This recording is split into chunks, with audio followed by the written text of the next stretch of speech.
things, what they're talking about. But we're going to make it nice and easy for you and not hit you too hard with that. We're going to also cover how you can mark your sites up now, and as Russ has said, the final 10 minutes, we're not going to have that recorded under any circumstances, and there's going to be some really, really, really interesting things there that are going to make your life very, very easy moving forward.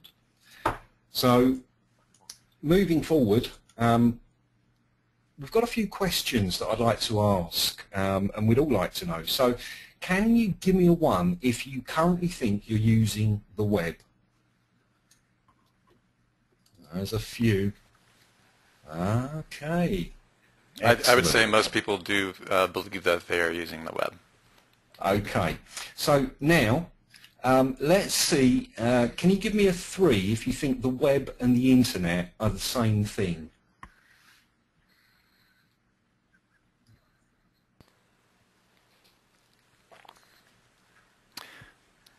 I would say probably about half don't really see a difference. Yeah, I like that too. Maybe. That's Wilhelm. Okay. Wilhelm's like, So now, give me a 5, folks, if you're currently using spam to get inbound links. Come on, don't be shy. Be honest. And of course, they will have their own idea about what that is, but we will define that later. Of course. So this one's important, folks. Give me a 9 if you're tired of trying to play the latest ranking game with Google. Look at that. I didn't. Oh, so many names. Okay. Okay. All right, calm then we'll down, give guys. everybody up. Calm down. So totally unscripted. Can we go back to a 1 if you'd be really happy if we can sort of at least give you an indication by the end of this that you don't actually need to worry about Google too much longer?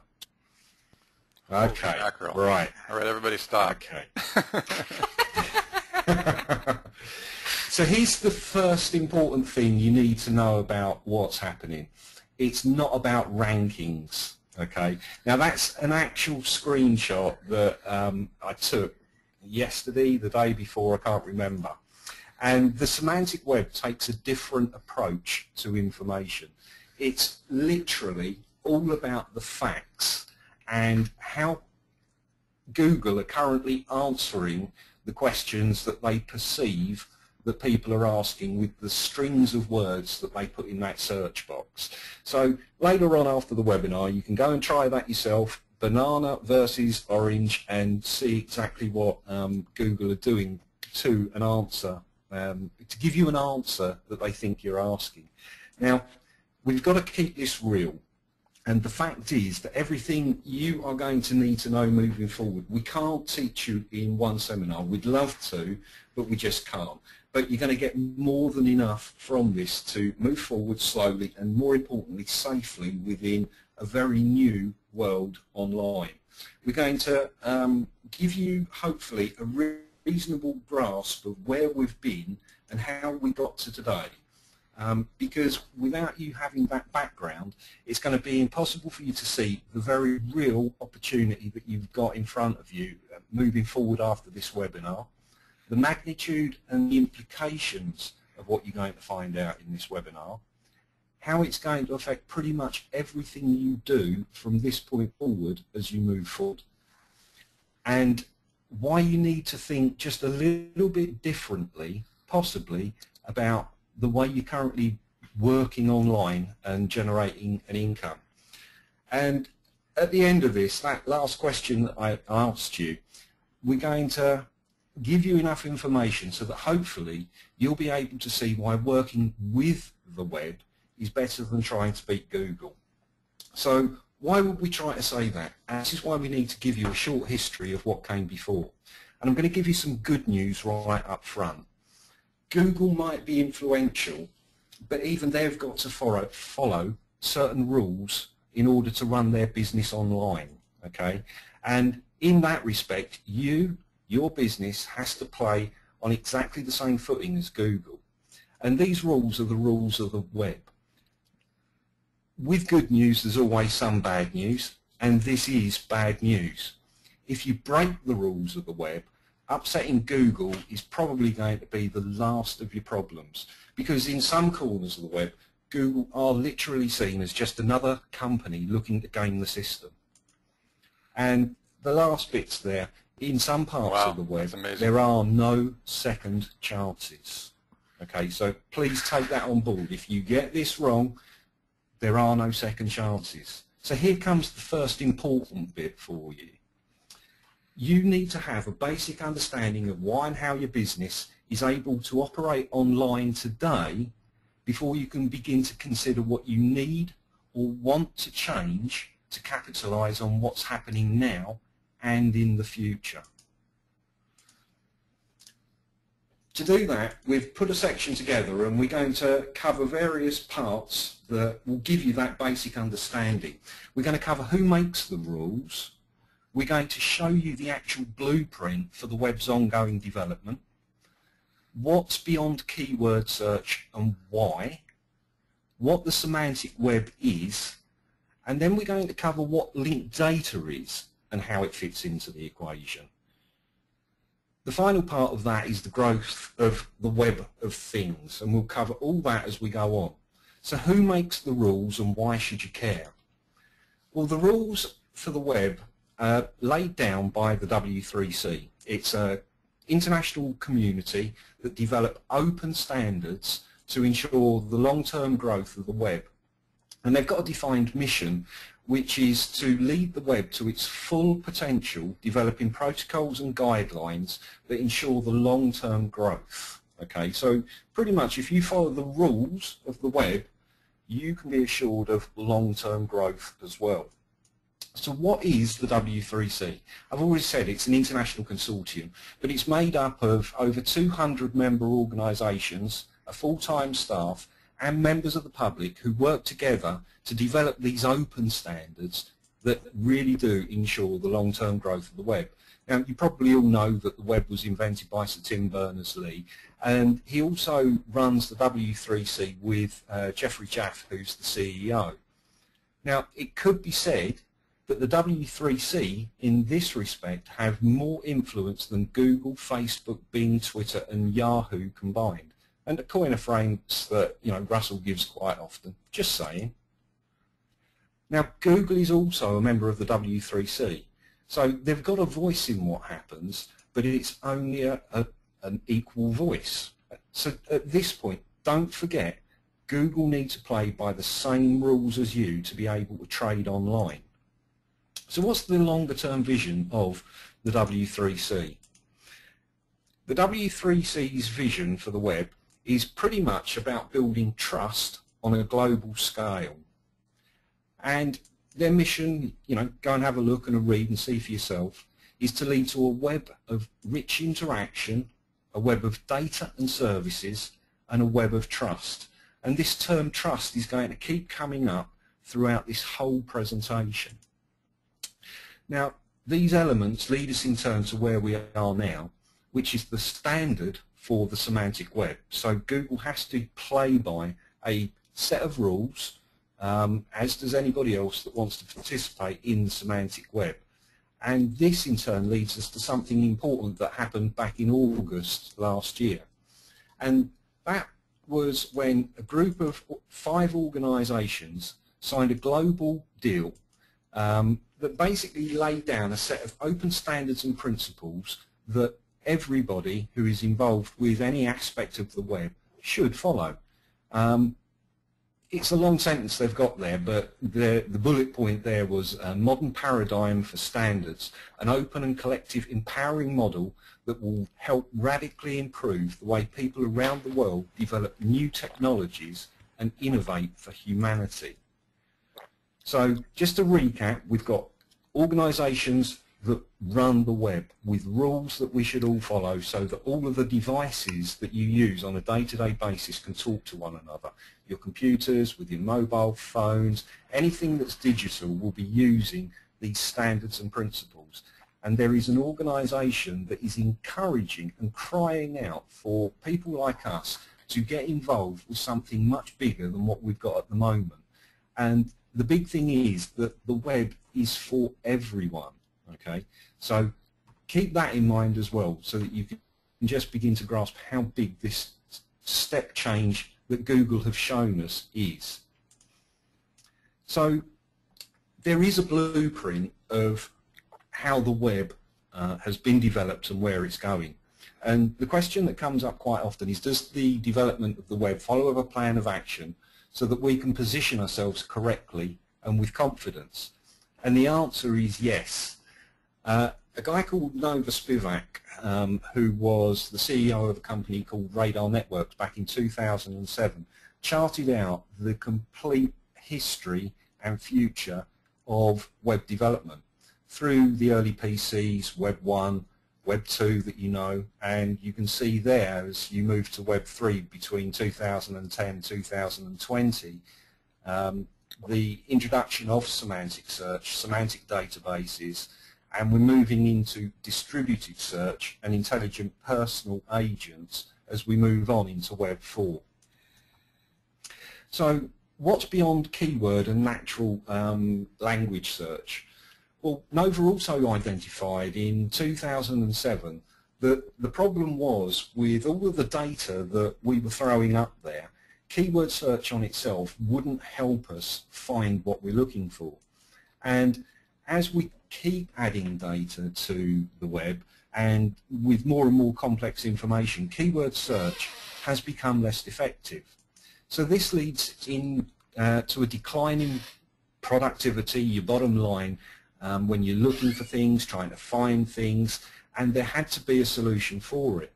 Well, natural language search was better than keyword search, but that was never going to solve the problem that we've had up until, you know, sort of a month, 2 months ago. It's been introduced bit by bit in the background, but there had to be something better. So in this graph, and bear in mind that I've been using these two maps for a long time to give me an unfair advantage, because I knew what was happening, and I knew that round about 2010, 2013 now, that keyword search on itself was just not going to cut it anymore, because natural language search was going to be there, and then semantic search was going to take over. So 5 years ago, I went from Web 2 to semantic web. I stopped anything that I was doing with the Web 2 and I just waited for this point in time. And during that time, I've watched the development of technologies that you're beginning to see now come to light.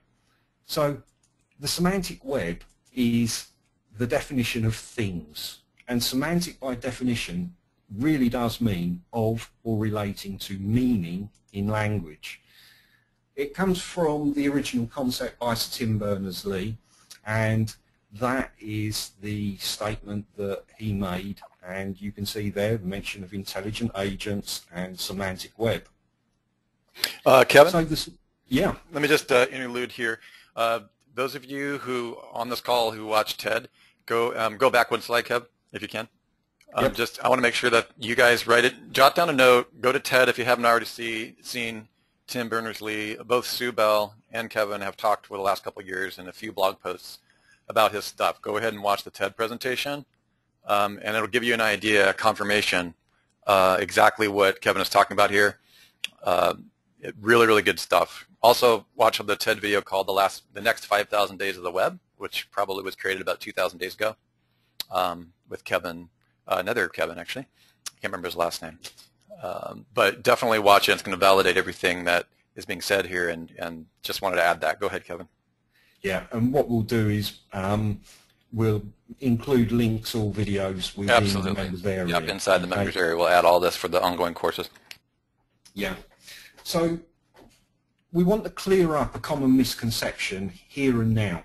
The semantic web isn't just about putting data on the web.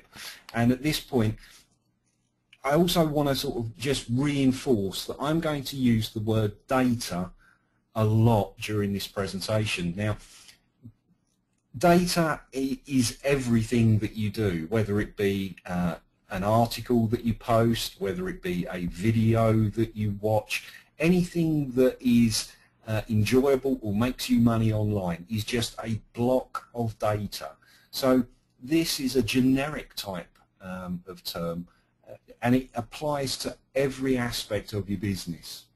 So having covered that, the semantic web, as I say, isn't about putting data on the web. It's about making links, but not backlinks, so that a machine or a person can explore the web of data.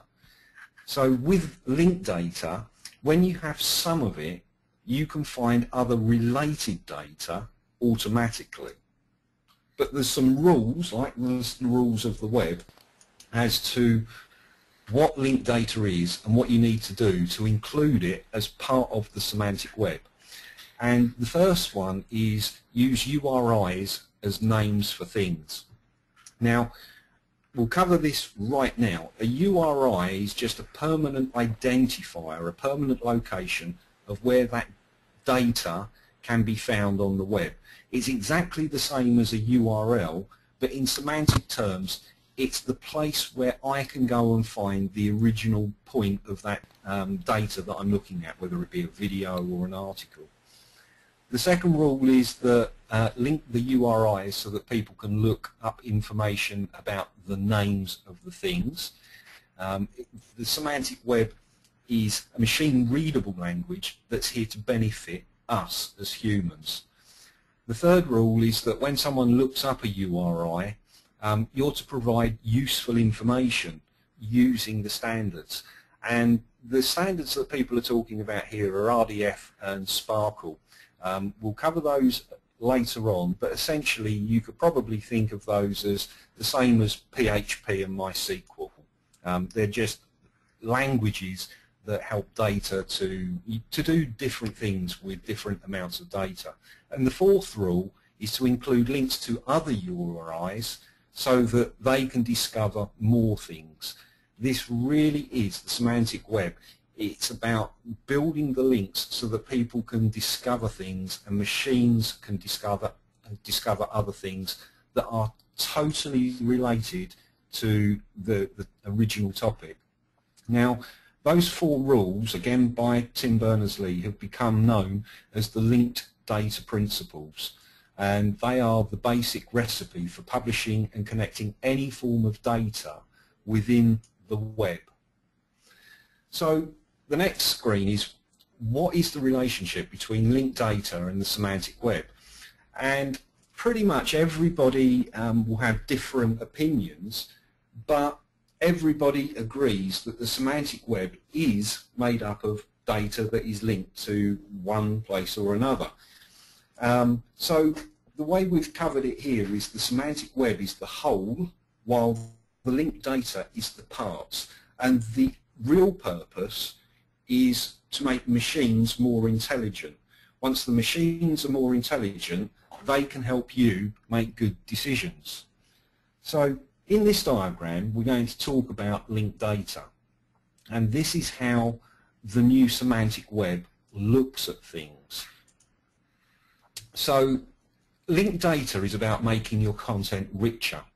So it's more attractive to not only the people that come there to read your pages, but also the machines can understand how it fits into the bigger picture, the whole World Wide Web. So if we start in the middle with David Mitchell, we can see from the link across to Fof person, and Fof is a vocabulary that stands for friend of a friend, that David Mitchell has been defined as a person. He's, you know, not a figment, he's a real person. We can also see here that David is attending a meeting which is in London, which is a place that is known to the web, and he's attending a conference which is also known to a different part of the web.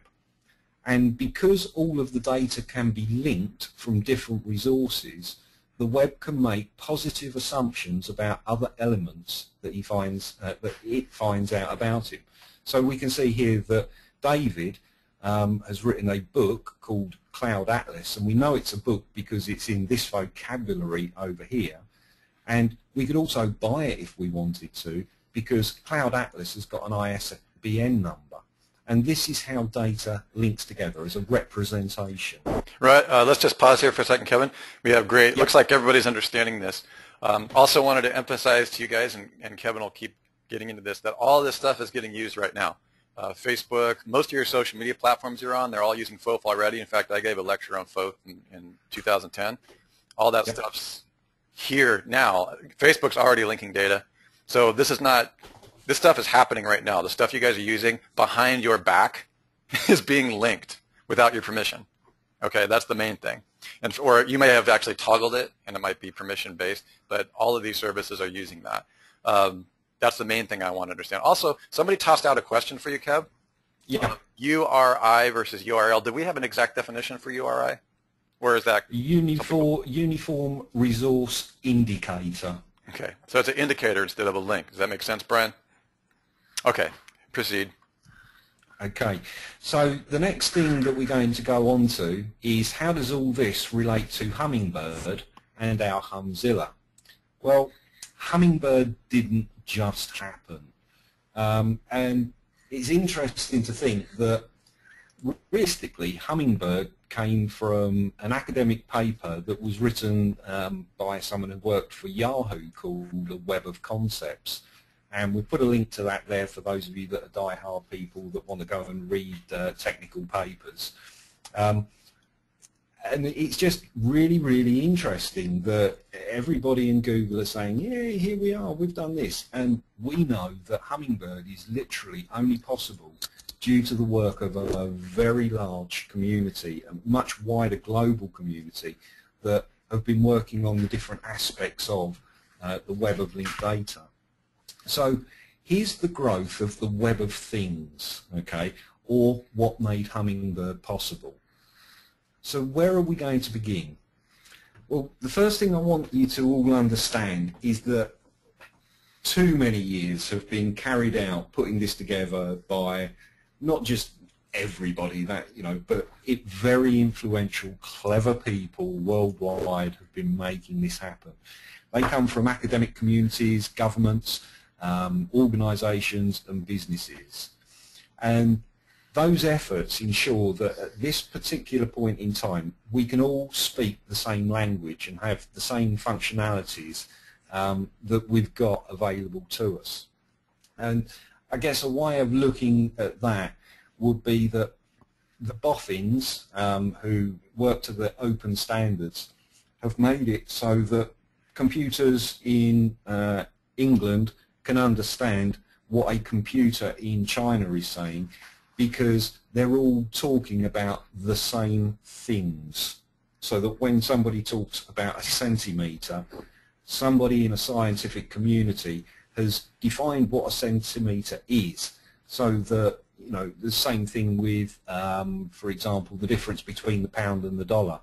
We'll cover that in another slide, but if you put let's say $10, how much is it in pounds sterling? Google can show you an answer, and this is the reason why they can do that.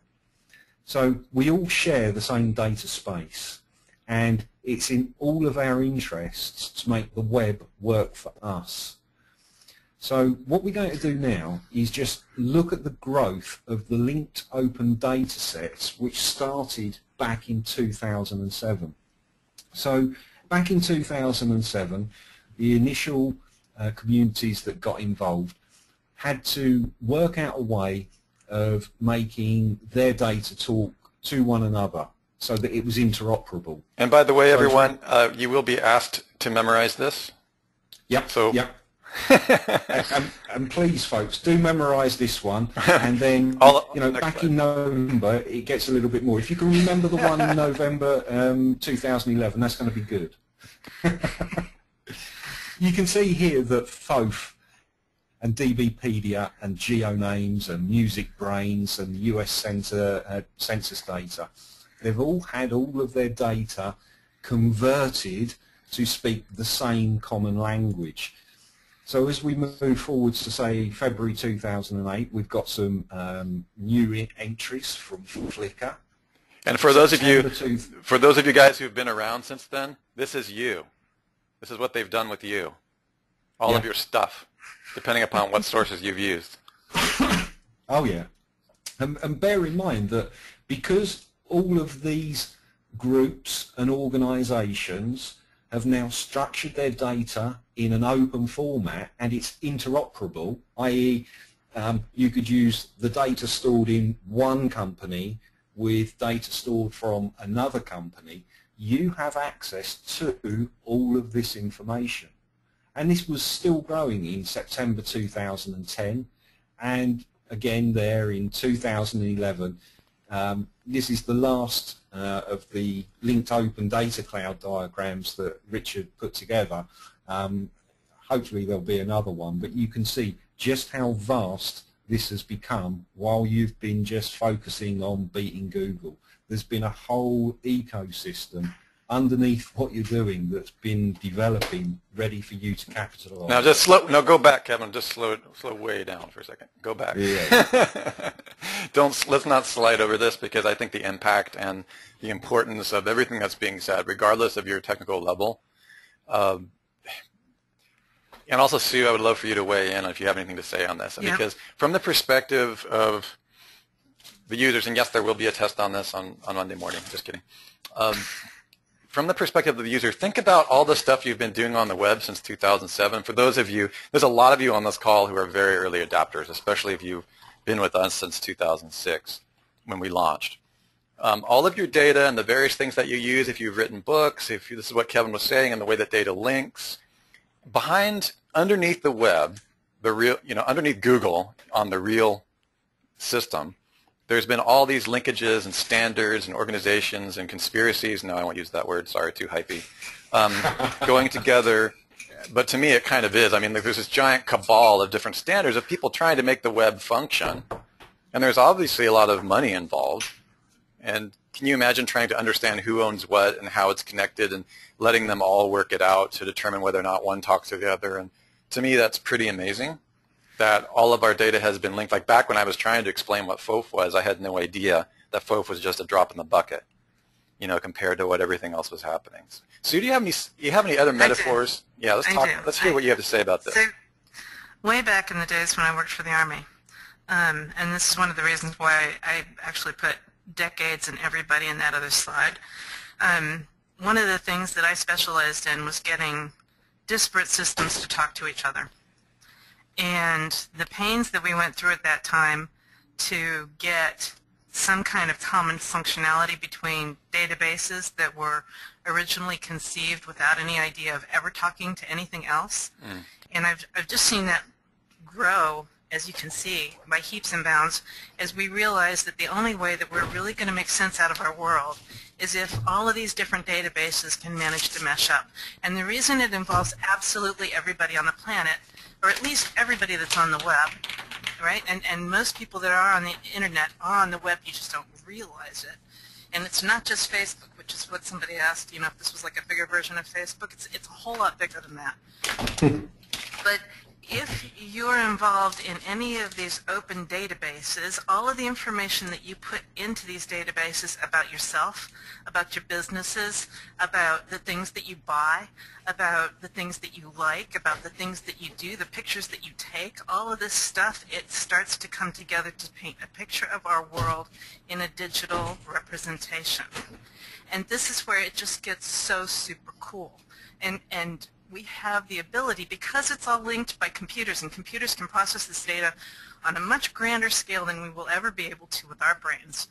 It gives us the ability to have knowledge become concise and immediately available in a way that has never been able to happen before. It is a true revolution. Sue, there's a lot of, look at all this stuff coming in. There's people saying, oh my gosh, conspiracy, this is the matrix, privacy, all these things. Like, don't get us started on that, everyone. Conspiracy and privacy we'll talk about on the next webinar. We're not going to cover that today. Yeah, okay, sorry. Go ahead, guys. This is great. Thanks for all your feedback. We'll get to your questions as the weeks go on. I think looking at this, a good way to look at that, I've just tried to find some kind of solution for you. And over here on the left, we've got, for example, UK postcodes from Ordnance Survey. So if we were, for example, to use the UK postcodes database or data set, we'd be able to cross-reference that with tell me, link these dates up or these postcodes up to the map. So somewhere in here there's geolocation. You've got music brains, and if you was a music seller, an online digital music seller with a library of previous purchases, you'd be able to cross-reference your database if it was semanticized against what we've already got here. And you know, within Music Brains, you could turn around and say, okay, show me from my personal records everyone who's ever bought a Led Zeppelin album in this postcode and give me a map of where they live. So pretty much all of these you can interact with, but that's something for a bit later on. So, yeah, we'll get into it because it's very important.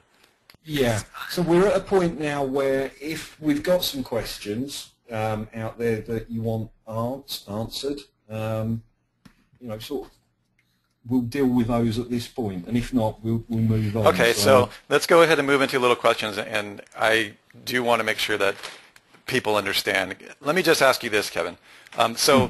For instance, some of this stuff is already happening, but let me create an ideal situation for somebody who maybe is an expert or an authority already. Like maybe I've got a 500-page book on cognitive neuroscience. I'm just giving you an example. Let's say I'm a best-selling author, all right? And I have an ISBN number. I have all my facts stated. The book is submitted to many databases. My name is associated with it. I have my markups with my personal name. I've got 5 blogs or something like that, right? And all these different data. I have a social group on Facebook. I have Pinterest. Like I have all these different things. And they're all linked up and associated with my work because my work is associated with my name. Are you saying that part of the semantic web will be optimizing an ideal connections with all those like bubbles on that screen? If I'm an author, there's a way that I could be really well connected with linked data, and a way that as a professional author I could be poorly connected with linked data that might affect how many book sales I make? One way of looking at it is if you've got that book with an ISBN number, the web itself can already make links between facts that are linked to that ISBN number. So if your name is linked to that, the web can then go off and see what else is linked to this name. And in theory and in sort of practice on a small scale, you could then apply other questions to that data that you've got. Is it going to help you get higher rankings having everything sort of tied up in that? The way I'd answer that is it's going to make it easier for somebody who is looking for a book on the subject that you've written to find you, because that person has got personal needs and wants which they're going to put into some kind of filter. We'll cover that later as well. So it's going to help you attract your ideal client, provided you know who your ideal client is. Does that answer that question? Right? Yeah, that's fine. And also, I intentionally threw in a trick question because, guys, what we're really like, Brian's asking, like, what does this have to do with DWS and all our software? Well, we're going to get to all that, you guys. I just wanted to toss in a general thing, because what Kevin is really describing is almost like an existential filter that fact authority and authority experts by default will be parsed and organized into linked data by default. So it's less about, there are things that you can do, but we're going to get into that later in the slideshow. So I didn't mean to throw your curveball out, Kevin. I was just playing. All right, let's keep moving. Okay. Yeah. So now we're going to sort of move on and cover structured versus unstructured data, or how computers talk to one another to decide whether the things you're trying to say are worthy.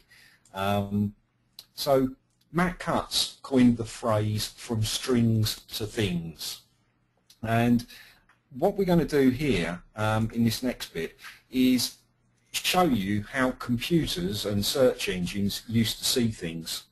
Everything online data is made up of ones and zeros, and those ones and zeros in a string are a block of text which actually says, I have a hammer to sell that is on offer at £15 until the 1st of November. But even once the computers had worked that out, it still meant nothing. It was still just a jumble of words on the screen. So what does a thing look like now all of these computers are talking to one another and know things? Well, the same page, now when a computer can look at it, a search engine, they'd look at it and say, this page is talking about a product. And it's actually talking about a hammer. And we know what a hammer looks like because we've had it talk to us.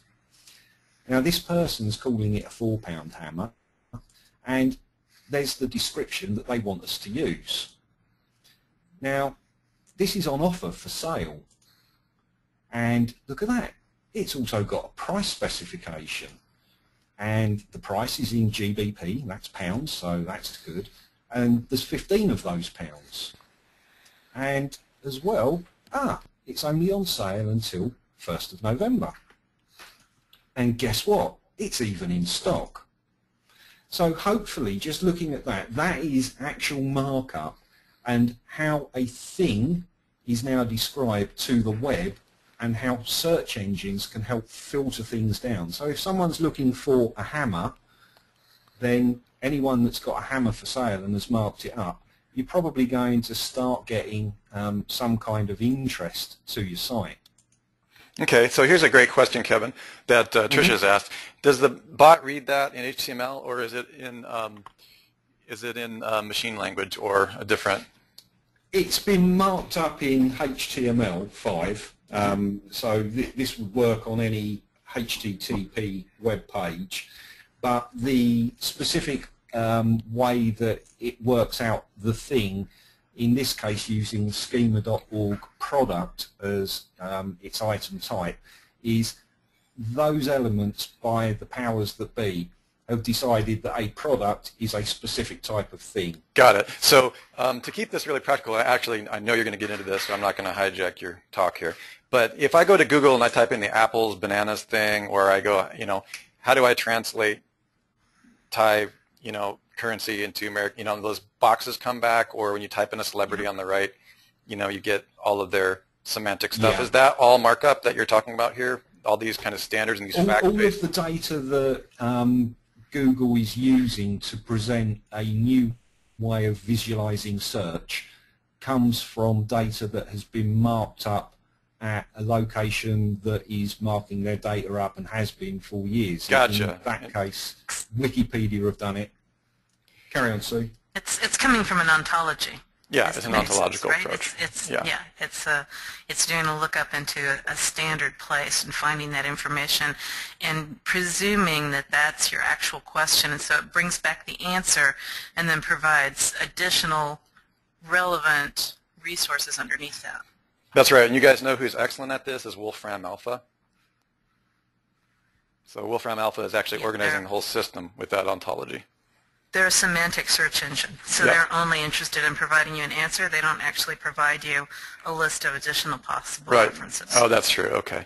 So somebody out there just now, Kevin and Sue, said, microdata. Is this still microdata? No.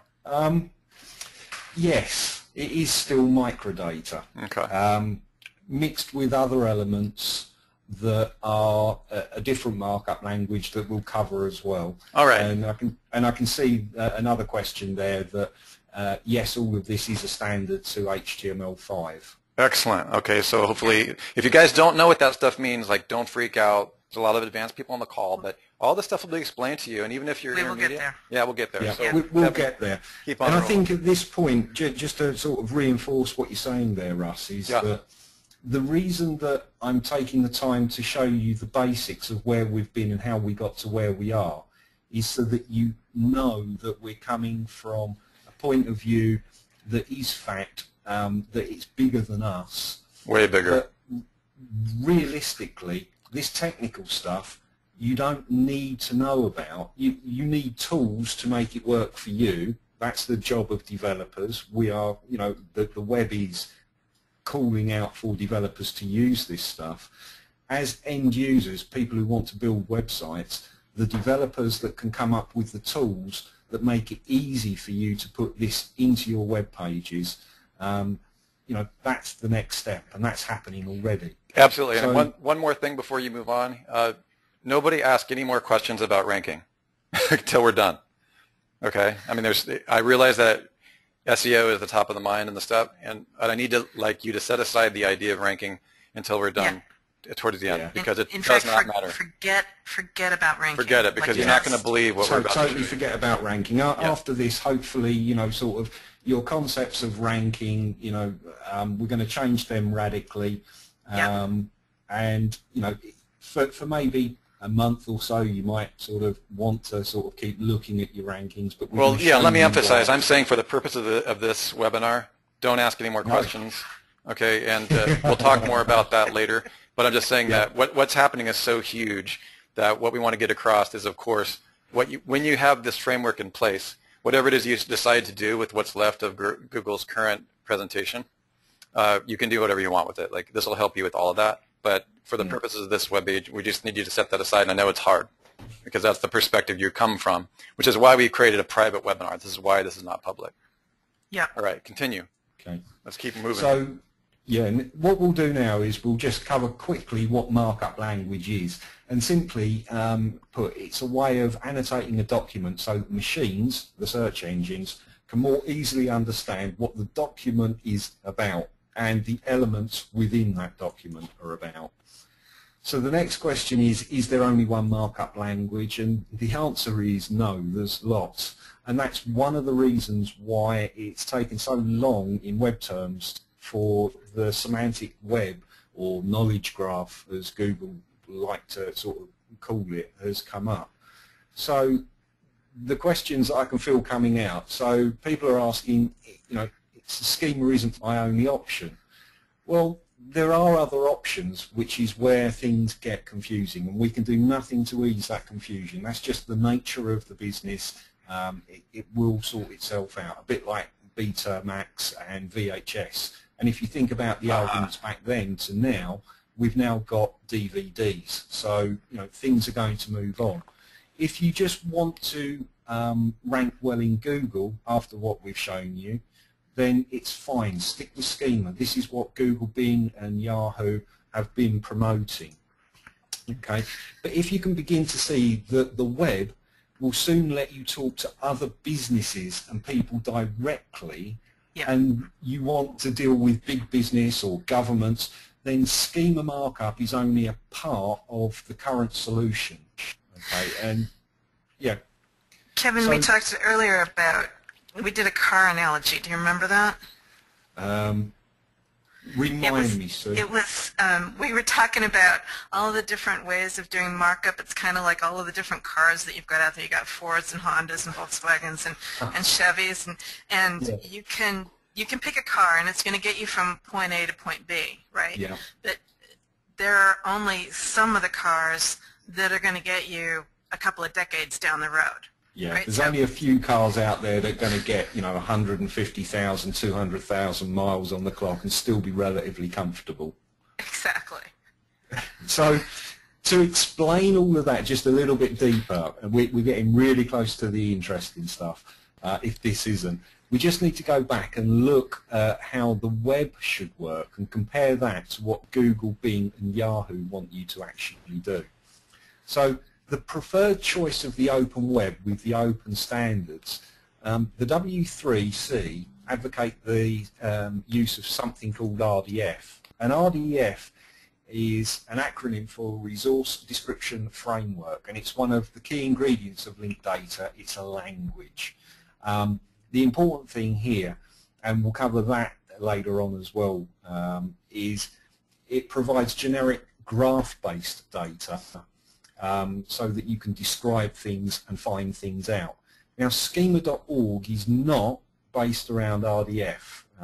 The big three search engines decided to implement their own way of doing things, and as a result, the people that have been working on this have, sort of mapped certain parts in. So something called RDFA, a lighter version of RDF, does work with schema. So how does this affect you? Well, as I said earlier, it's all about trust. Data quality is absolute key, and data security is fundamental to everything that you put on the web and everything that is done with the data on the web. And they, the boffins, the academics, the people that are making this happen, the network architects, are building in trust verification as standard. So what you're looking at is a diagram called the Semantic Web Tech Stack, and it's a representation of how the numerous technologies and languages work and relate to one another, and how ultimately, by all of these bits put in place, it will generate trust and proof. Now, you've probably heard of Google page author algorithms and things like that. It's a way of trust. If you think about the web, the primary use of the web will probably be to move money from A to B. Now, if I'm moving money from A to B, I want to be really sure that the person that I'm sending it to is the person who they say they are, and that the transaction between me and them is safe. And this has been a weakness of the web, and it's been a focal point of the people that have been developing it. Can you go back for just a second? Yeah.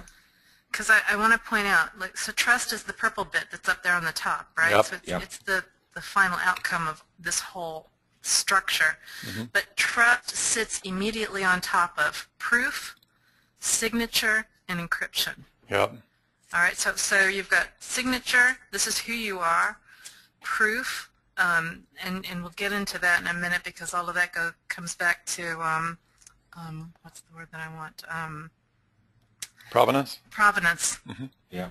And then encryption, which is that way of securing that the communication hasn't been tampered with. Yeah. So those three things are actually really core to this whole, everything else is just definitions, right? Right. It's just and the way those things work together necessarily change everything that we know. Yeah. And exactly. the way you can use the different elements to bring it together. And that's what Google has just finally, just so you guys know, all of this is based on stuff that, this is not theory. It's already been decided for you. Yeah. All right, cool. Okay. So at this point, we're going to deal with any other questions, unless people want to get on to the really interesting stuff, or the start of it. Okay, right now what I'm seeing, Kevin, is that pretty much the list is in shock. Like, we still have 70% attentiveness, actually almost 80, which is like huge. So that means, and there's not a lot of questions coming in because I don't think a lot of people know the right questions to ask. And okay, I can keep going. So would you guys give me a 1 if you've followed the core ideas so far? Oh yeah, give me wow. a 2 if you're wow. a bit off base. All right, good. You guys are awesome. I love our bunch. This is fabulous. Thank you. Mind-blowing. Yep. Whoa. What do we do about? And there's a few. What do we do about this? When we're going to help you with all that and talk about these standards. Okay, Kevin. I think the best thing is for you and Sue to just continue because people just let's keep are blown away. Yeah. Okay. So Google have bought out Hummingbird, and we've shown you that there was a lot that went on before that. So what we want to do now is introduce to you the birth of Humzilla. And Google hasn't bought us yet, okay? I'm sure it will come. Now, as an opinion... I would never sell to them. For years, Google was the semantic web's corporate ostrich. It had its head buried so far in the sand that pretty much even that image doesn't show how much was out there. Now, they didn't ignore the technology, but they didn't or they couldn't develop or contribute to the advancement of it. Now, maybe sort of they did in the background, but openly they didn't do a lot of it, and they didn't need to, because when you're a financial giant, and it's been proved so many times, you just buy your way in and buy out the competition. Now, one of the important acquisitions that Google has made, now they've made lots, and we're just going to cover a few of them that relate to this seminar, was a company called MetaWeb. And they acquired it in July 2010. They didn't tell us how much they bought it for, but the company was at the bleeding edge of teaching the web to think for itself. They were working with something called entities, and we'll give you a link to a video. I'm not sure if that's the one that you gave everyone to look at. It was, yeah. It was. We got it. So hopefully, having watched that video, you know now what an entity is, and it's explained how things were done. Now, they were also responsible for Freebase, which was an open shared database of the world's knowledge. It was a bit like Wikipedia, and those of us that were on Freebase, there was a big hoo-ha about, sort of corporate giant taking the data. And to this day, Freebase is still open. And the other day when I went back just to have a look, what's happened is that Google have amalgamated some of my Google Plus profile into my Freebase profile, and some of the data is interoperable, but I found it interesting that not all of the information that I've got in Google has moved across. So, yeah, so then the knowledge graph. Knowledge graph was, sort of developed May 2012, and it's all about structured data to get searchers to the results that they were actually referring to. So previously we've had to type in a word or a couple of words and then look at the results and tailor the query, and you couldn't type in a whole sentence. A knowledge graph was technology essentially that started to look at what people meant about different things. And knowledge graph is particularly helpful when a search relates to multiple people or things. And the company was Wavy as well. What was it? They were, the two were linked together, and natural language processing interfaces with Google's knowledge graph. Now, Wavy in itself was light years ahead of its competition, and it is a core part now of the knowledge graph. Is there anything that you want to add to sort of the elements of Wavy, Sue? No, that's cool. Okay. Oh, it's a pretty background. So, Google Now, not later. Google Now is an intelligent personal assistant developed by Google that is available to everyone in Google Search mobile applications. You can get it on Android and the iOS operating systems.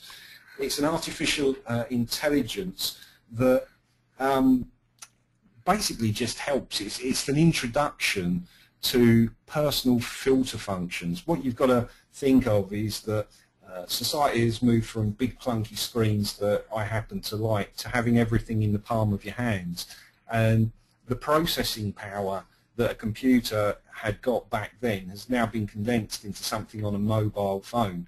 And when you're on the fly, you don't really want to be typing things in. You want to be able to say to your phone, where can I get chips? And Google has to understand what it is that you're asking for and then use its system to come up with an answer for you. And as they put it, it's the right information at just the right time. It's also it's like a personal planner that you put all your information in about what it is that you're going to do, and it's intelligent enough that it'll go out and find additional information about those items and give you up-to-date information. So like if you put in the fact that you're going to catch a certain plane, then as you go to look at that flight information, it'll tell you that the plane's been delayed or it's on time, or it's taking off from a different gate at the airport, those kinds of things. So it literally it grabs hold of all of the data that's available through the web and finds out additional information for you based around the things that you're telling it that you're doing, your activities. So it's really kind of cool. We're going to get into personalized filters in a little bit, and I'll shut up now. No, it's good, Sue. I'm just laughing because remember when I was at your place, we were watching that video with Larry from Google like 7 years ago when I asked about artificial intelligence and what his intention was, where he said, I want to be able to wake up in the morning and ask, what should I ask Larry today. Exactly. And he said he was going to go for that by 2020, a completely AI, and the regret-based algorithm that he's about to talk about next is really him putting his money where his mouth is. It's kind of funny.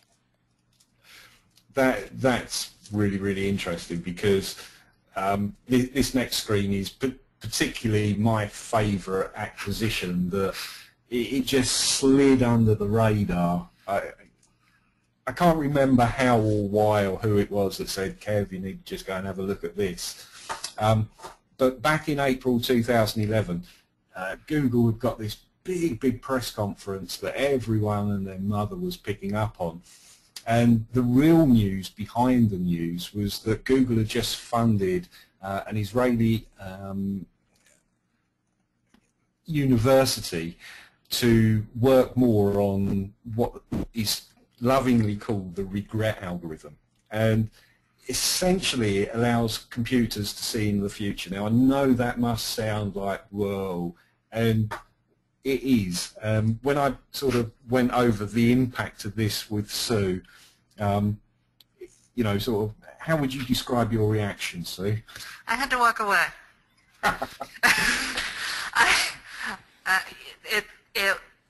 I realized that it had a lot of the similarities of the idea of chess in terms of being able to game theory. Intelligently, well, it's more than that. It intelligently weighs all of the variables, and you define what emphasis you want to place on various outcomes. And it looks at the difference between the optimal outcome and the likely outcome based on a set of variables, and then it shifts the variables and determines the next outcome, and it determines how much, quote, regret, unquote, how far away from the ideal situation each one of those are, and then it can tell you the ideal set of variables for the most desired outcome. Can I tell everybody what you actually said after you read it? No. To me privately? No. Okay. No. No. The interesting thing is when you look a little bit deeper into this algorithm is if you ask the question, but what else could you use a regret algorithm for? Now, when Google were pressed on this, they said, oh, we're going to use it to sort of help people improve their CPC and their PPC and this, that, and the other. And the way I looked at it was quite simply, if you've got a machine that is powerful enough that you've got an algorithm that can work out the outcome of an event in a dry area before you commit to that event, you could essentially turn around and say, well, look, Mr. Algorithm, over on that side of the complex, we've got a whole batch of computers that are storing websites. If we drop all of that from our listings, what will it impact on our bottom line? Exactly. Yeah, and that's only the beginning. That's the beginning. Everybody, that's what happened yesterday. Hey, and guys, everybody, let's just go ahead and take a pause here. Give us a 1 if you have a general idea, if you think you have a general idea where we're going with all this. Just because we're gonna close this with some great conclusions. But give me a 1 if you're on the same page. We've got a whole. Everybody gets it. Yeah, there's a couple of maybes and not so sure. Get to the point, but most everybody is really. Okay, we have almost everybody on board. All right, okay, so we're going to get there, we promise. We realize there's a lot of information and we decided to stuff it full. We're on our way. So let's get into provenance, Kevin. Yeah. Now, provenance. This comes back to trust. Now, I said at the beginning, trust is going to come all the way through. You know, the W3C want to bring trust to the forefront. The top of the technology stack is all about trust. And please define provenance as a word. I had to look that up, and when I did, it made everything fall into place. Now you're testing me. Well, no, I can tell you. Provenance means the original source. Beginning. Yeah, yes. the absolute beginning source of something, the first idea, which is very important in my own philosophy of epimemetics. Who is the first person who had that idea? And who is the original source of the novel idea? And so if you're thinking about ontologies and defining something in an ontology, it is that person who made the definition and the authority that that person has to be able to make that declaration. Perfect. And once you know that that's no longer theory, like provenance used to be a nice idea, which reduced to a bibliography of maybe quoting your sources. This enforces it, like what we're talking about today, in a way that can be organized, controlled, and implemented. Yep. So with all of that, I'll let that sink in. Provenance underpins everything. So where this leads moving forward with your businesses and you considering to put data to the web is, in order for the information that you put up to have any form of validity, it's got to have provenance. So provenance will sit at the absolute core, the absolute beginning of everything that you begin to add to the web of data. At some point in the near future, if you're not prepared to put your name to the data that you want to apply to the web, it's not going to get up there. It will sit up there, you'll pay for the upload, it will sit on your server, Google might use it, but it's not going to get used for anything important. And this idea of provenance is not just the web, because the same microprocess will also be used in financial transactions, and it will be pervasive throughout the whole web, every kind of transaction. Okay, I want to pause there. You said used for anything important. Let's not slide over that. Define important. Important equals question mark. Important is, okay, let's use this as, I guess the easy way to look at this would be that your golden frame, you have a website that you are putting together, you've got 25 pages of rich content that's all about your business. Does the web see that information as important? The question that it's going to ask is, who put this up there? What do we know about this person? Have we got any other links that this person actually knows what they're talking about? To the web of data, where everything is based on facts. If it's not a fact, if it can't be proven, it's not going to be used. If it doesn't have a purpose, it's not going to be there. So everything is important when you think of data and trying to add it to the web of data. And just leave it there for a minute, because in a minute we're going to get to filters, and that puts a whole other skew on everything that you just because said. now we have a whole bunch of people like asking a bunch of spiritual questions. So just chill for a sec. We're not going to get into it for till a later. sec. That will all be answered. Just get the general overview. Yep. Okay. It's very so now meta. We're going to move, what we'll do now, we'll move into keywords, themes, and entities. So we're going to cover keywords. Are they still important? What about themes and silo structures, and how does that all fit in with entities? So the first of that is keywords. Are they still important? Well, people are always going to use words in conversations that they have until we've developed the ability to read minds. So in that sense, they're going to be important forevermore, but keywords in this sense are the terms that hold the essence of the meaning. So in a question, they reference either the specifics of what it's talking about, a thing, an entity, or the relationship between entities, two or more different things. And the web is always looking to build and find existing relationships. And in that respect, if it can find out two facts, and those facts have got some correlation, the web could try to make a third fact out of it. So understanding the keywords your market uses when you're asking frequently asked questions or the should have asked questions will still be of the utmost importance to you. And it's because now the questions have much more meaning and importance than just the words that you use within them. We covered briefly RDFA and RDF and what it's built up of. And the web uses a thing called a triple to verify a fact. And it's made up of three parts: a subject, a predicate, and an object. and this describes that.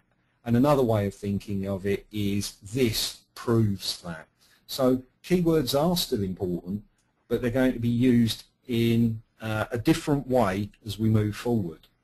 So now let's move on to what about themes and silo structures.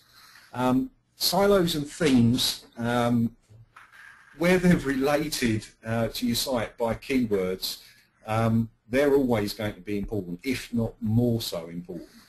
I can't actually stress enough at the moment the importance of having a good theme, but more importantly, having a valid silo structure to your site. The linked data web, the semantic web, is all about looking for information that is structured. So if you've got random articles over random parts of your website, you haven't taken the time to format it to make it easy for people to find that. If you take the time to put relevant information into relevant silos, that's going to help you throughout, because even if you don't mark up, currently silo structures are having awesome results for people. And earlier on today we got some feedback on that as well, which will probably be releasing to some of you guys or all of you at some point. Exactly. So that's, and Kevin, that's the good news. I just want to give everybody a breather here from this huge mental download, because it is really massive. The good news is that many of you have been with us for many years.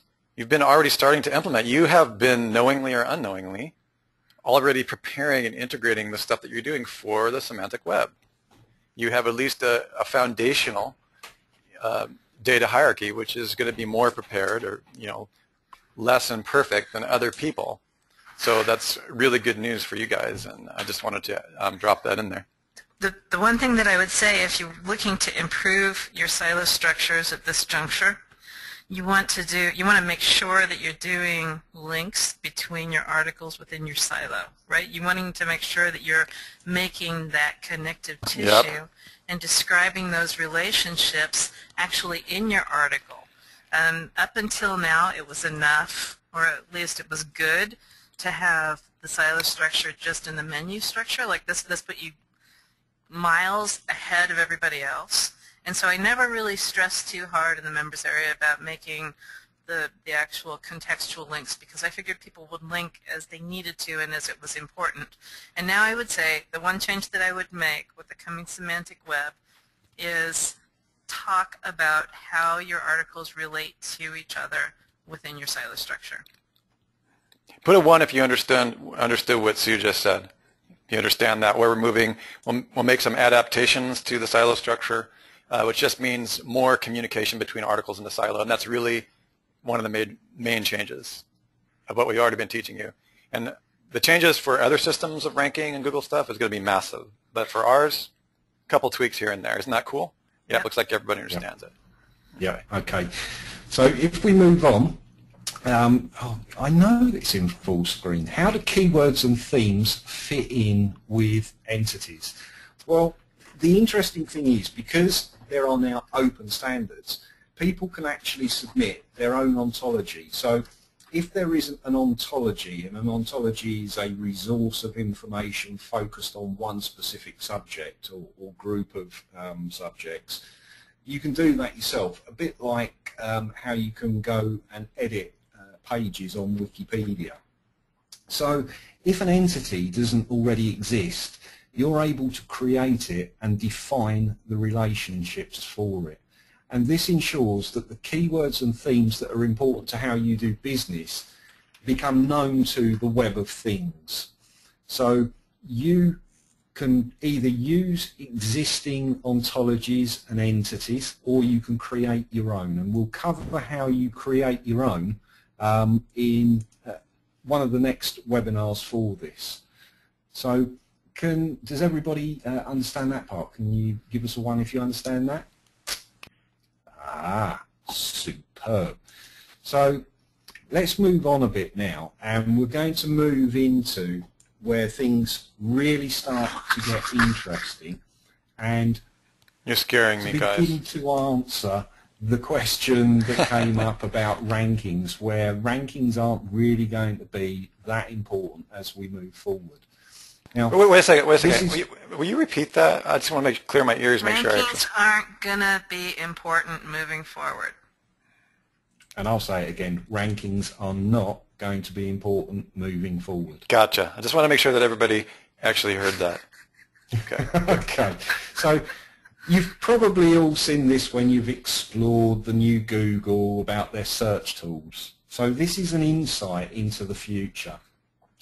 They've developed this over the years, and what they're now doing is giving you additional options within your search tools. And it is a personalized filter on steroids. A personal filter definition, when you know what you want. So I tried this the other day, how to start a business selling flowers. And it came up with, well, okay, under search tools in the other options that will give you that we've hidden away, do you want to search nearby? And then when you click on nearby, it then gives you the option to choose the city and things like that. Now this has been there for ages, but let me give you a thought. What if Google decided to add other filters within this screen based on all of the freely available information that's out there?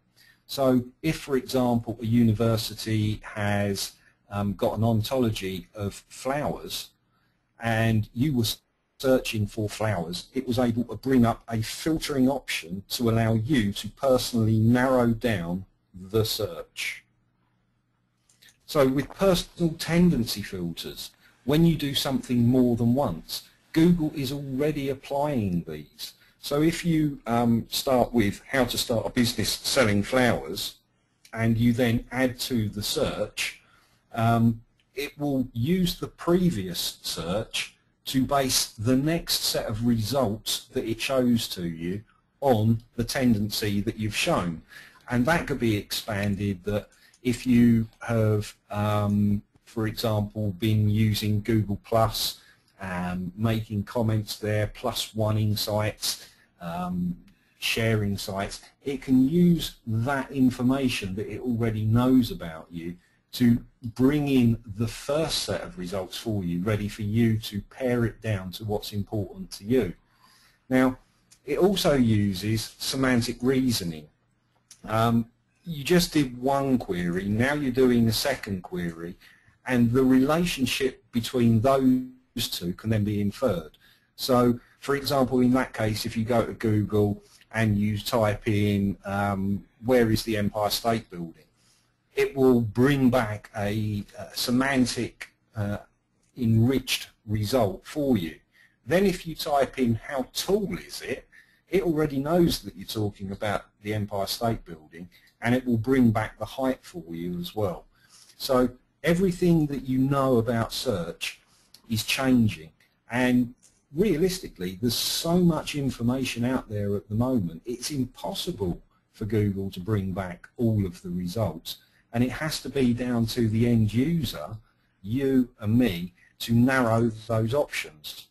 So once you've got all of these personal filters, whether they be on Google or in your browser, and there are plugins that are coming out already that enable you to search more than one search engine at a time and filter those results, you are beginning to act like Google, because you're not just going to search Google with these find engines, you're going to search the web. And that's important to think about. Currently, Google's model is based on the fact that we are the search engine. People have got used to it. Let me just ask you a question, guys. Give me a 1 if you would prefer to search the web rather than Google.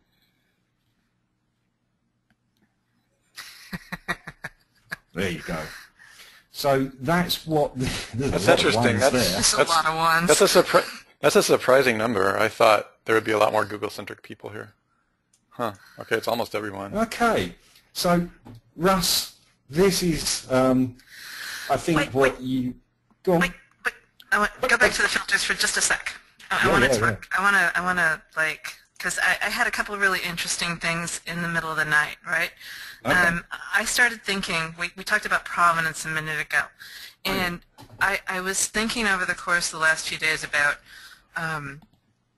how the heck, like, okay, now we've defined what authority is, and you've got these people out there with PhDs, and they're writing all this content. And it was actually you asked me this question, what would I do if I woke up tomorrow morning and my kid had these huge purple spots all over him with these little white centers?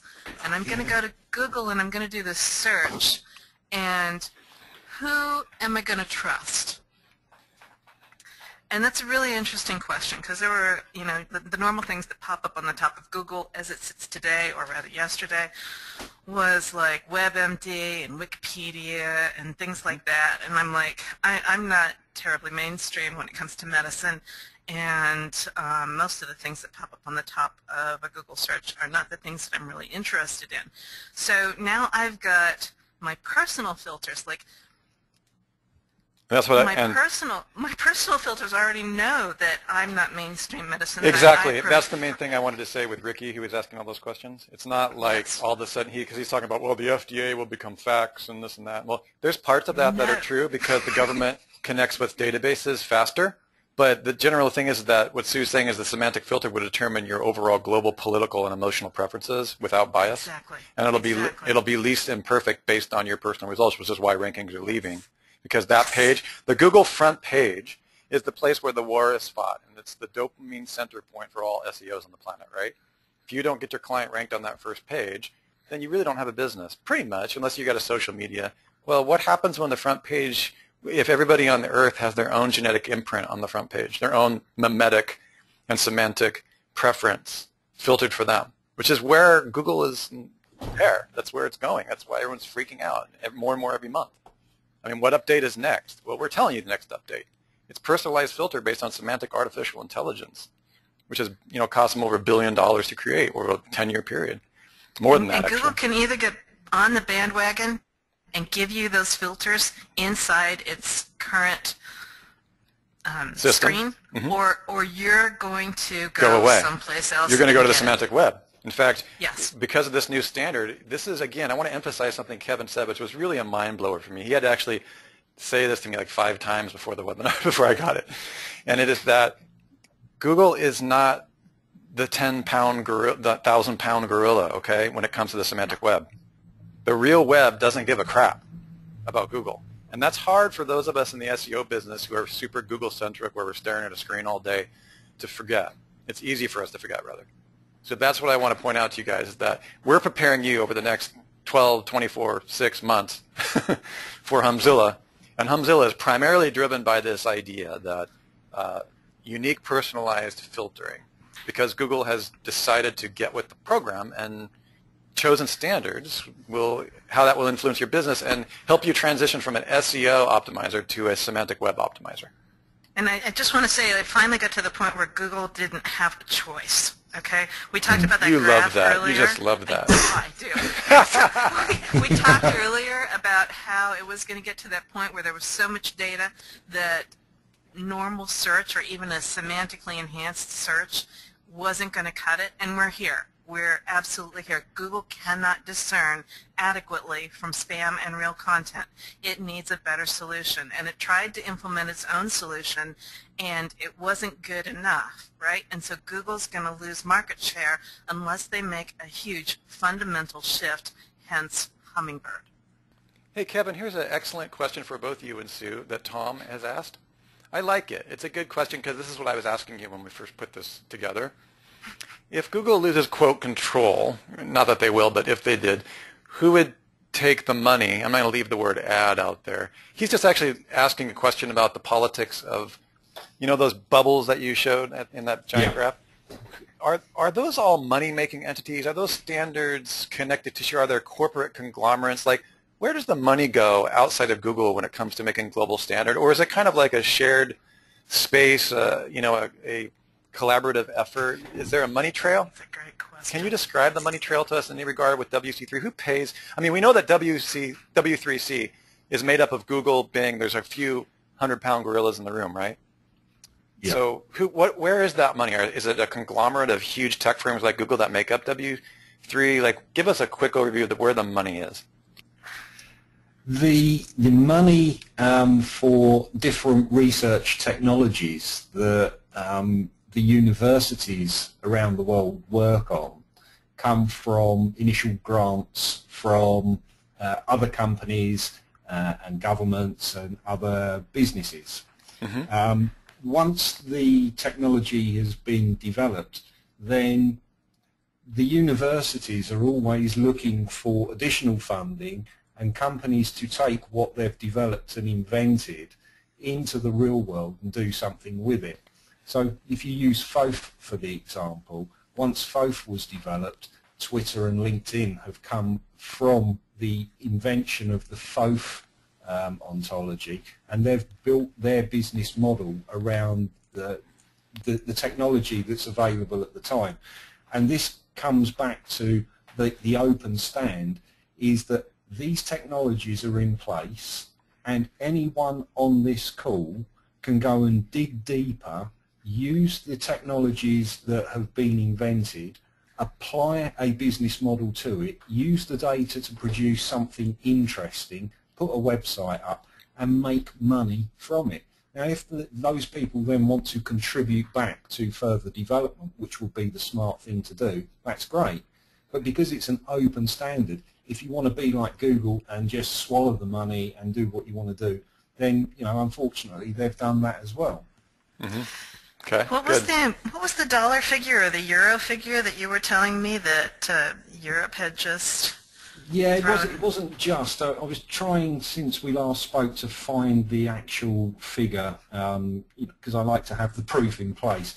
But from what I remember at the time, when this crash that we're still coming out of, the worldwide global financial crash, and everyone was cutting back, something like 5 billion euros was put up under something called FP7, Framework Protocol 7, I think it was, so that institutions that were doing the research could start projects up to enhance and build on the initial framework that already existed.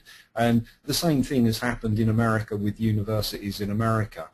And there's the very, very close bond between the research and development that goes on in the universities and the corporate companies that take this technology, work with the researchers to develop a corporate arm for it. We've always had open source software.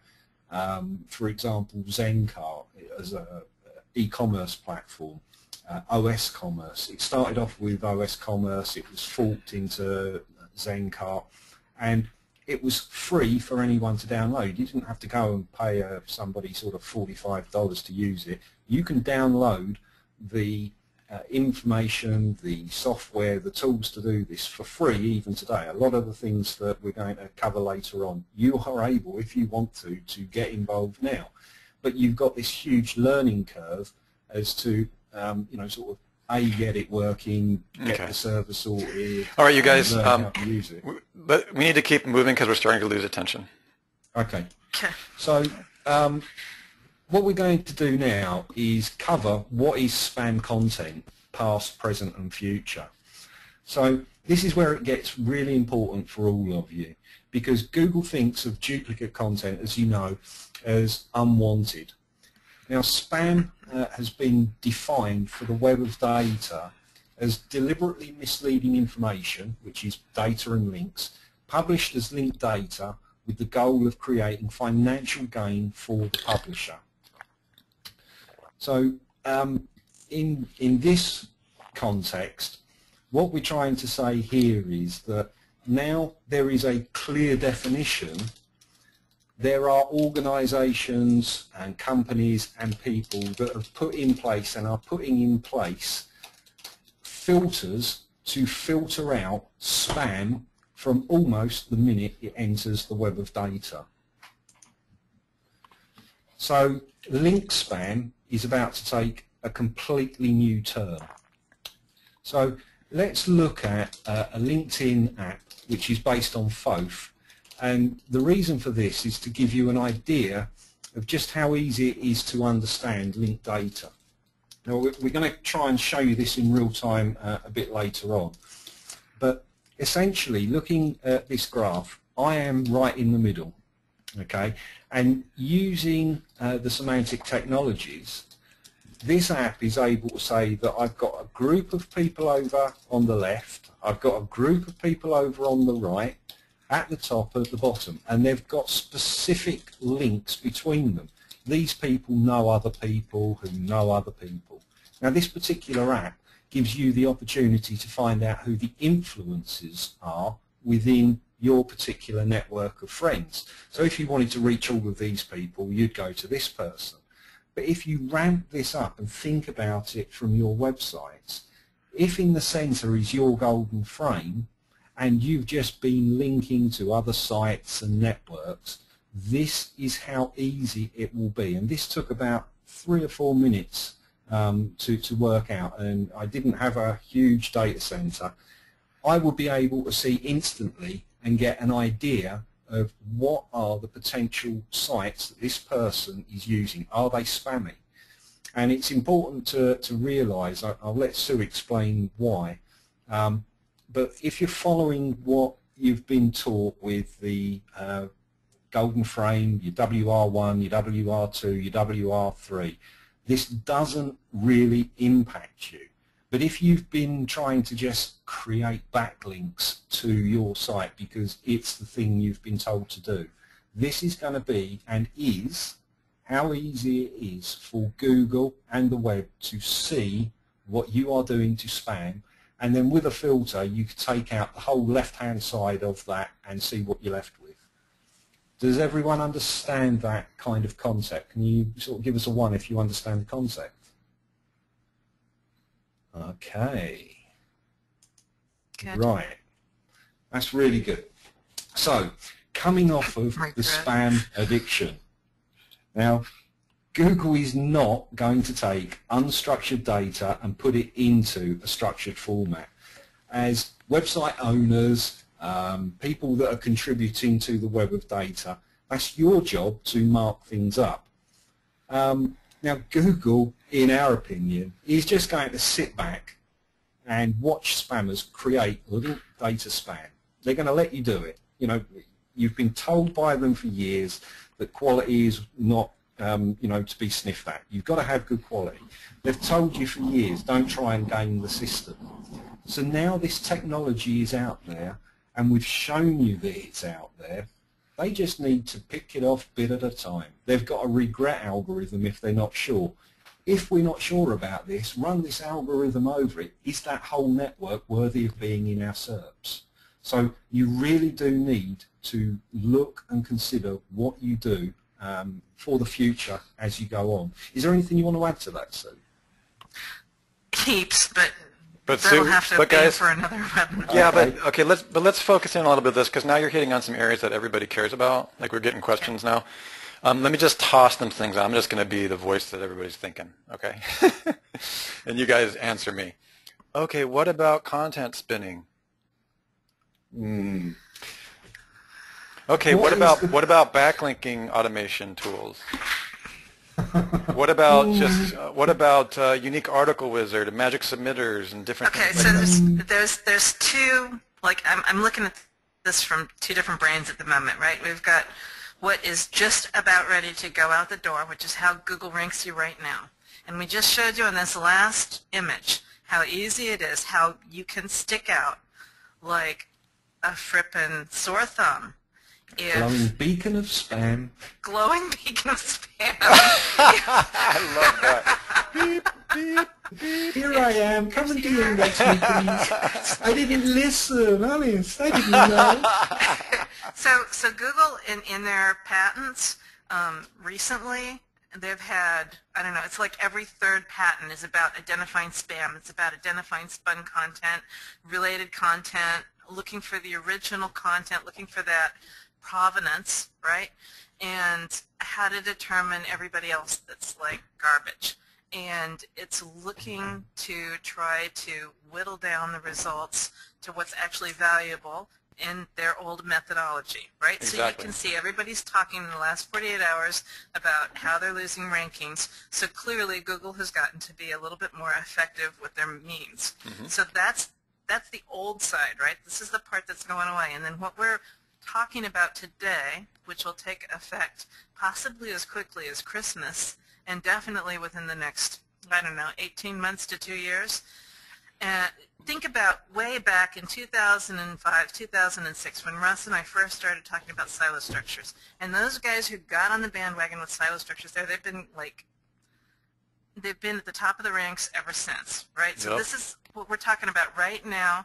You start moving. This isn't going to happen overnight. You're not going to get your sites re-tagged overnight. So we're talking about it now so that by the time you get your sites tagged, you're going to be sitting pretty and everybody else is going to fall off the face of the traffic. Exactly. Right? So what I want to make sure that you guys understand is we've got spam of yesterday, which has become really easy to spot, and you don't want to do it anymore. If you were doing it, just stop. You just putting bad money out after good. And we've got the spam of tomorrow, which is a terrible thing if you go down that path, because if you go down the spamming path with metadata and they identify you as being a spammer, it comes all the way back to your authority. This tracks all the way back to your good name, and it ruins your brand all the way across the board, and there is no getting out of that penalty.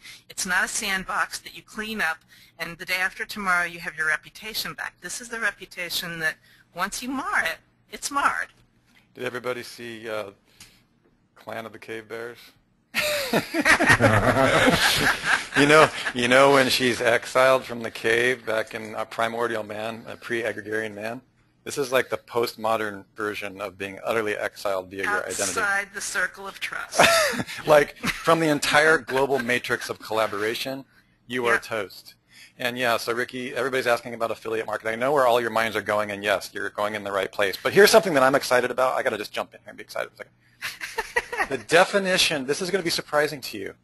The definition of structured versus unstructured data, I'm always surprised, because Sue and Kevin talk about this a lot, I'm always surprised by people who don't understand the difference between structured and unstructured data. And we'll be getting into that a lot more. Like why we have clients that are creating aggregation sites, and hopefully, people are confused about the difference between aggregation, curation, and all these different things. We have sites that some of our clients are very high quality RSS aggregation and the rest, and they're not going to be they're not going to be hurt even though they have 100% automated sites. So here's where it gets interesting. Go ahead, Kev. Okay, so just to wrap that off, let's just reinforce that what the content that you add to the web of data needs is authority, trust, reputation, and influence. So let's move on and talk about aggregation and added value, or as I put it down, curation on steroids. Now, not only is there an open stand, there's also an open definition which sets out the principles that define openness in relation to data and the content that you put out there. So it can be summed up as a piece of data or content that is open, or if everyone is free to use, reuse, and distribute it, subject only at most to the requirement to attribute or share alike. So all of this data that we've shown you that is available on the web of linked information you can use, and there's a definition to how you can use it. So let me just sort of reiterate that, because it's important as we move on that anyone is free to use, reuse, and redistribute it. Now, in my mind, and the way we're going to go is that you've been talking, and Google have come up with duplicate content penalties and things like that. And in the web, the World Wide Web, the web of data, it's almost, you could think of as a requirement to use, reuse, and redistribute the data that's out there. So now we're going to get into what you can do now. And Google's new markup tool versus the real thing. Now this is where I need to, unless you want to, I've got a screen open, Sue. I don't. Okay. let me go through. What you've got at the moment is Google have got, let's change things around slightly. So I don't know if you guys are aware of this, but within the last, I don't know, within the last month, definitely, and I think within the last couple of weeks, Google has changed their markup tool. In Webmaster Tools for a long time, they've had a markup tool, and you could go in there, and they would kind of give you their own thing about how they think that you should do markup. And it was kind of a schema sort of kind of thing, but it was also kind of sort of a Google kind of thing, and I referred to it as Google trying to wag the dog. And within the last couple of weeks, they have changed it entirely, and they have come up to RDFA standards pretty much. Now, what Kev is going to show you is the difference between what Google's got right now and what RDFA standards really look like, so that it gives you kind of an idea of Google's closer, but they're still not 100% there yet. And nearly there. But they're pretty much being bullied into using that, into getting rid of the old microformat data and move into this. They've decided to do that. Yeah. The schema. So this is in additional tools, and Google have given you a structured data markup helper. So we're going to focus on this point at products, and let's just make something up. I don't know. The hammer is £15 and on sale until November the 1st. And then with their structured data markup helper, you can do this to a page that you've got. You can put the link in, and it will come through and it interrogates your page, and it gives you the ability to mark up, highlight, for example, the price, and then to mark it up with a click of a button. And over on the right, you can now see that it's given the offer as the price as 15. Let's highlight this part, the hammer, and we'll call that the name. And you can see that it brings it in. You can add images, it will pull this out. And it is literally, when you start using Google's structured data markup helper, if you've got nothing else available to you, it's a good place to start. You know, you want to rank on Google, use their tools. They're trying to make it as easy as possible for you to mark up information. But again, you know, use it, but take the warning on board. Don't try to abuse it. Now, when you've done this, you can see on this side that Google will let you do one thing at a time. And this was based on the original work by Professor Martin Hepp, who created Good Relations, which is an ontology for e-commerce. And the available options to you using RDFA, or the real rules of the web, are much more than what you have available to you within the tools that Google are giving you. So for example here, you can put all the details of your company, where you are, your phone number, add an image. You can then mark up when you're open if you own a shop, and then within the product you've got so much more that you can mark up. You know, how do you want to take your money? At the end of the day, this is all about money. Well, do you take an invoice, cash, PayPal? You've got all of these options for you. PayPal, PaySwarm, Google Checkout. The delivery method, if you're selling physical products, how are you going to ship it?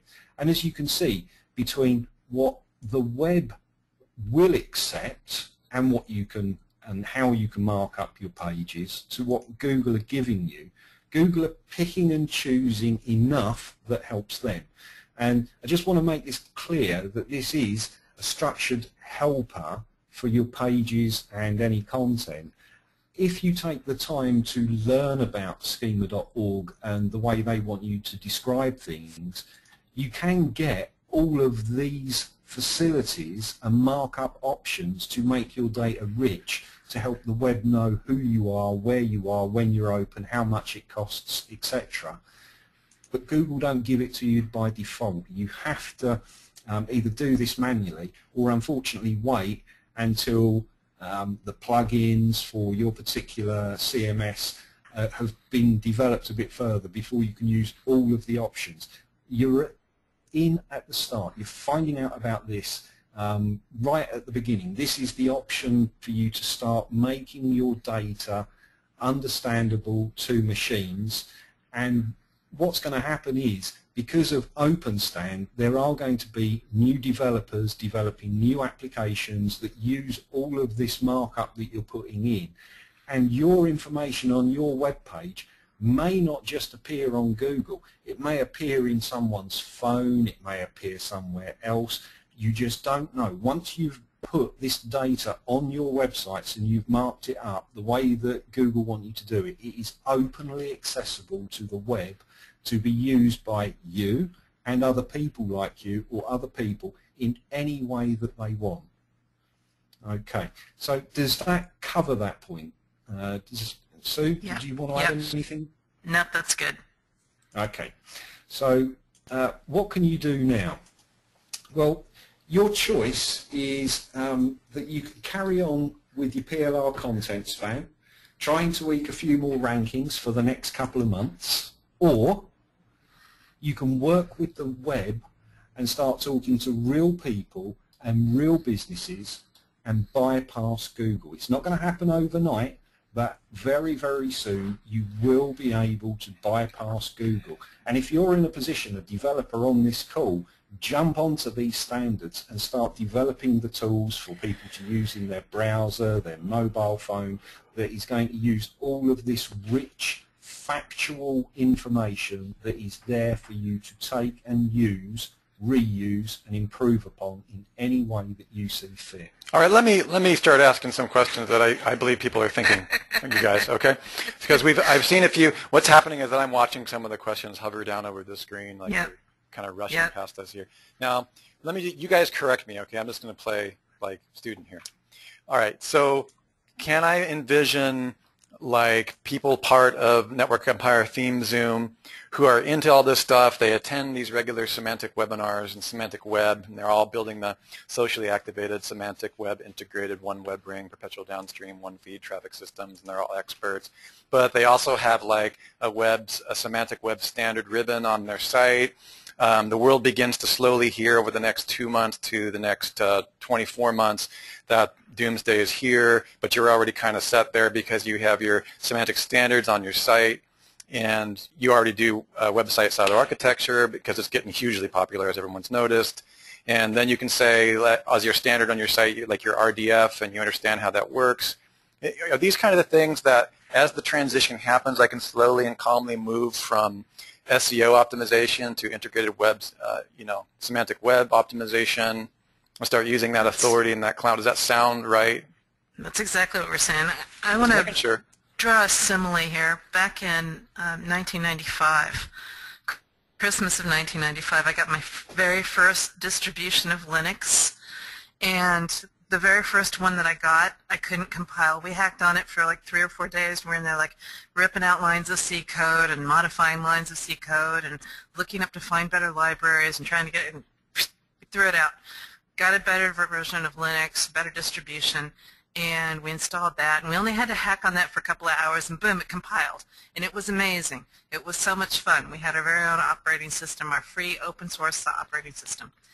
And in the meantime, from those very early days when there were 5,432 different distributions of Linux and some of them never ran, to today where Linux is the most prolific operating system. The world runs on Linux because it is free and open source.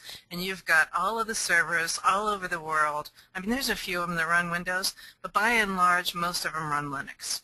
So there's a real parallel to what's happened and what's happening to the web. There There is a real parallel. We are right here. We're again on that bleeding edge where we're looking at different kinds of metadata, and you're sitting there going, okay, if I use this, will I get cut? Will my website compile?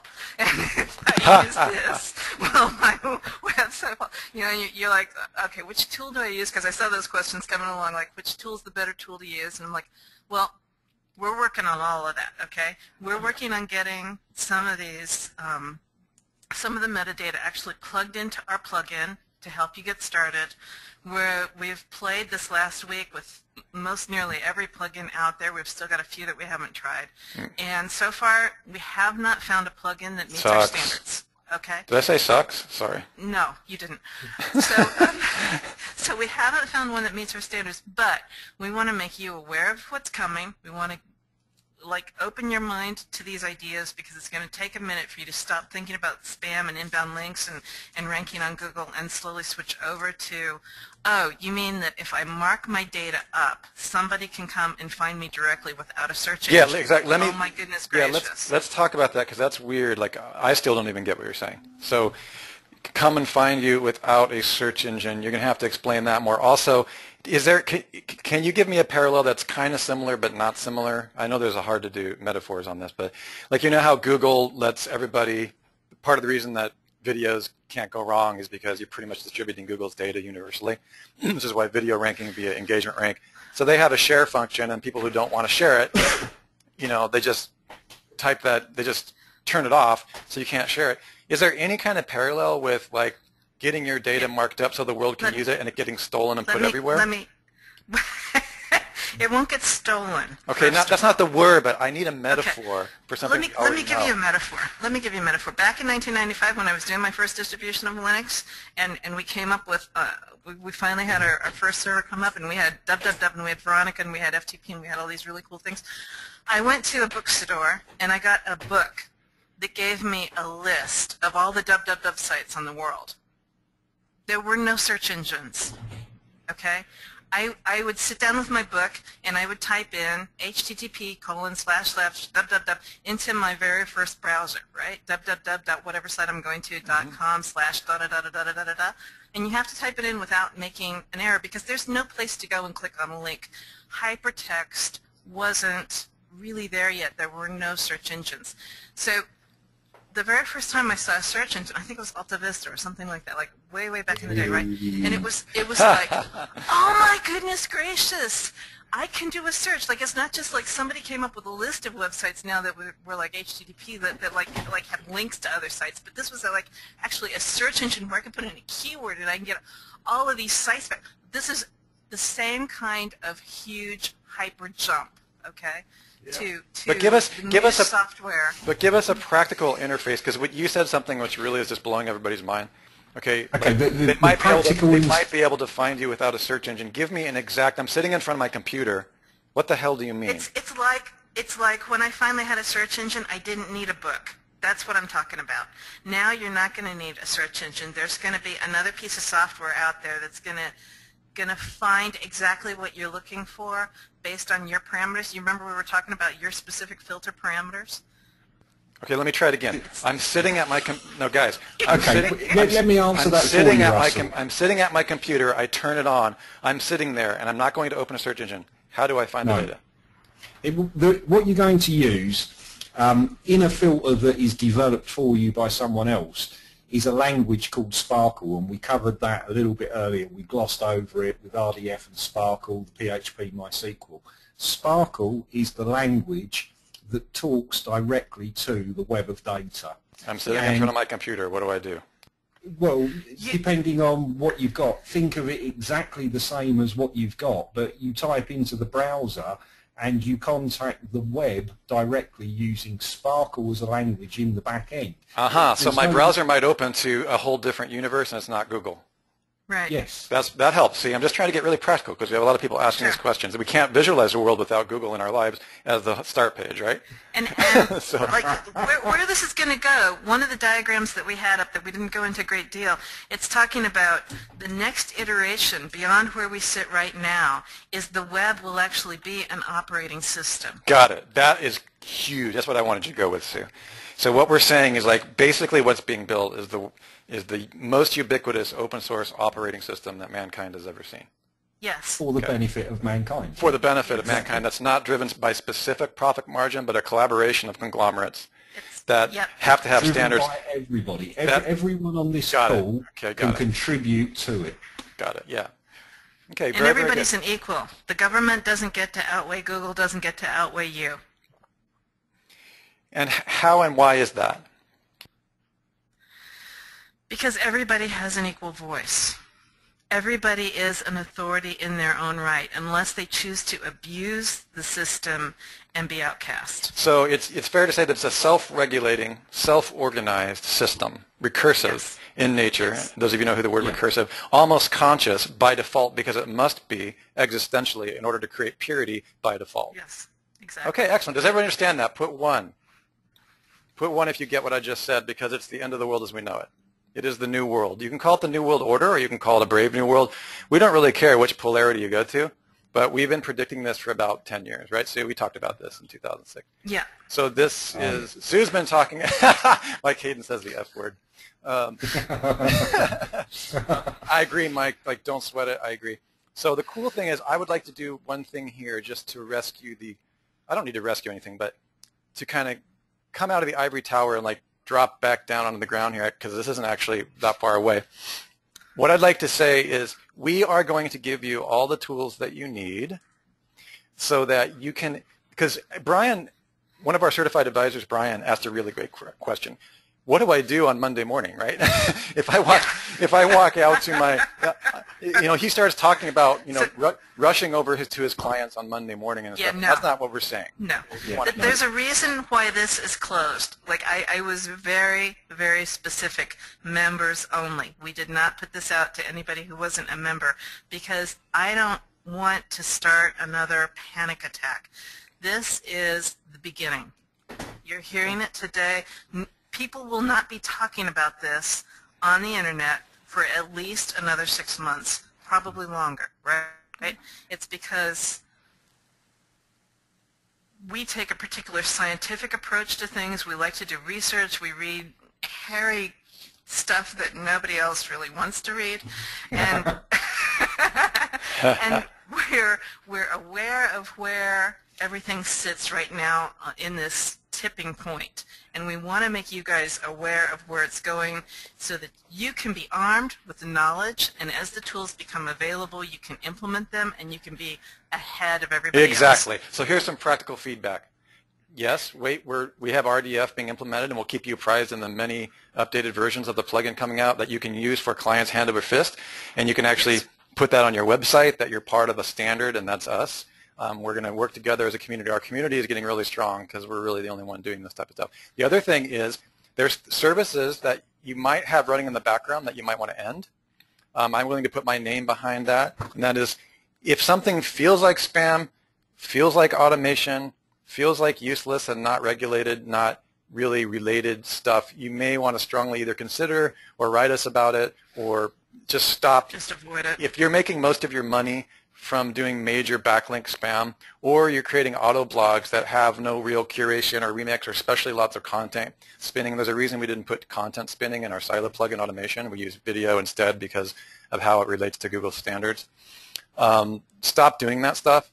So what you're really going to want to do is start working with us, collaborating with Sue, Kevin, myself, and our community. Come to certification for those of you who are interested in it. These are going to, as a company, we're integrating web standards, semantic web, into everything that we do. And it's going to take us at least a few months to start integrating all this. So we're with you on that, and we'll help you through that. We've started implementing it already, just to burst your little bubble you finished there. it all last night, and I was sleeping. I would really appreciate it if you guys would just freaking slow down, because I need to sleep like occasionally. All right. So I will say that Sue got so excited about this that our next certification event, there's going to be much discussion. And yeah, I guess I'll step back. I don't know how much more this. We've been on for like over 2 hours now. Oh, criminies. Yeah. I think we're at the point where we're just about ready to turn off the camera and have some real fun. Are you guys willing to be with us for another 15 Okay, 20 we are going to minutes? stop recording. Sorry for those of you who have been on our later recordings of this. This is why you need to be there in person. Let me just make sure. Yeah, we're at the stop recording part. Okay. All right, I'm going to go ahead and stop recording. All right, I can't believe that we have a 80% engagement factor and only 10 people have got off the call. That's actually, like crazy. They got back on the call. Oh yeah, they haven't lost anybody They yet. bopped in and out. That's right. Okay, there's a. All right. Huge. Okay. So, and now for the fun. That wasn't the fun part. Holy crap. we want to ask a question. Okay, this is where we go unstructured. Okay, how many of you can see the logic, not the login, of adding 5,000 pages of content to the internet where each page says the same thing in a slightly different way? If you can see the logic in it, put a 1. If you can't, put a 0 for us, please. Okay, lots of ones coming in, about half and half so far. Half and half, yeah. Yeah, interesting. Okay. About 50% or so at a glance. Okay. Question mark. Maybe the way I asked the question was slightly odd. So what we want to do is talk about content, and in particular, things we found at DBpedia and the product ontology. So, Sue, are you going to take on this part, or do you want me to carry on? I'll keep going for a few minutes. I kind of got to reconnect for a second. Okay, so. Let's. There was something that you showed me that was just absolutely, really, totally cool. It was.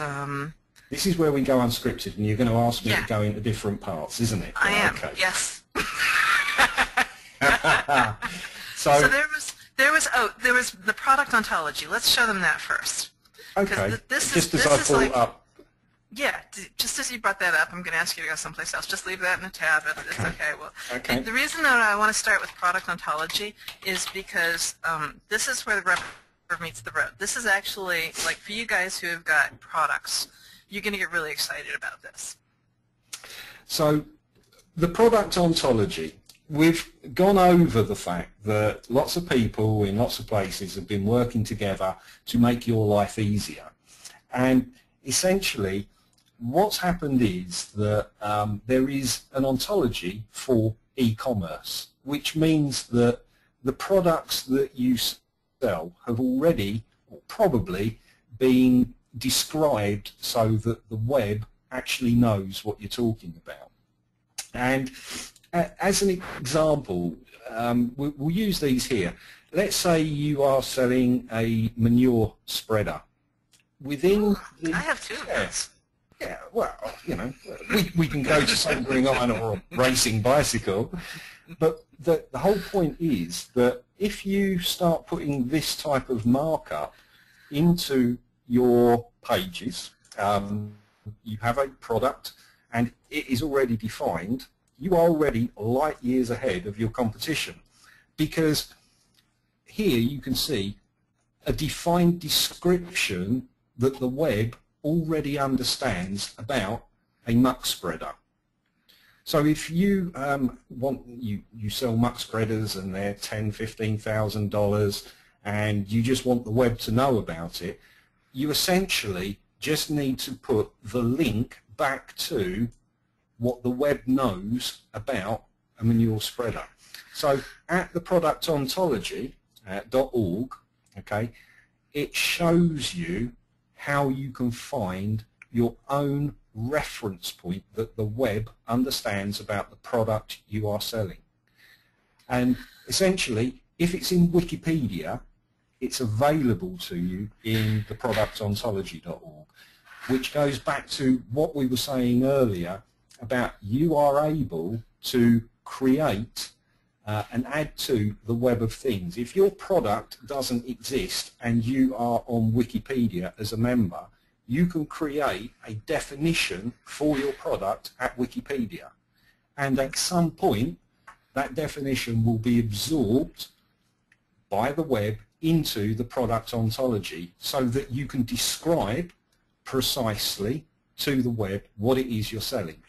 So that anybody who looks for it is probably going to find it through the web, through their filters.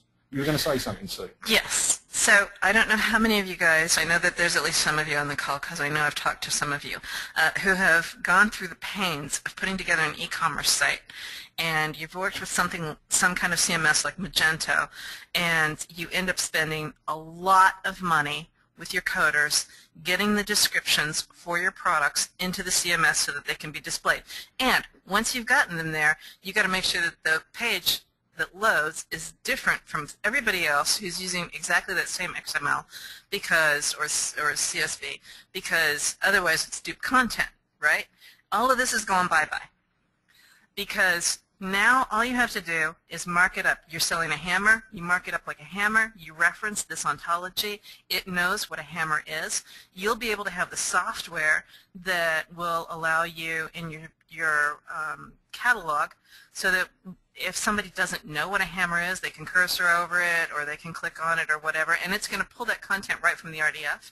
You don't have to store it in your database. You don't have to figure out how to get it in your CMS. The web becomes one homogeneous data source. No, I want to generate 900 million pages on hammerness. That'll all point back to my site with a cloaked redirect.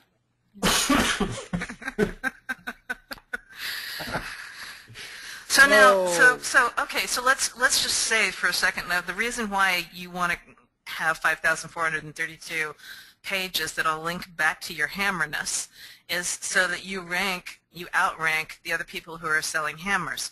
But if you think about it for a second, okay, here I am. I'm in Mesa.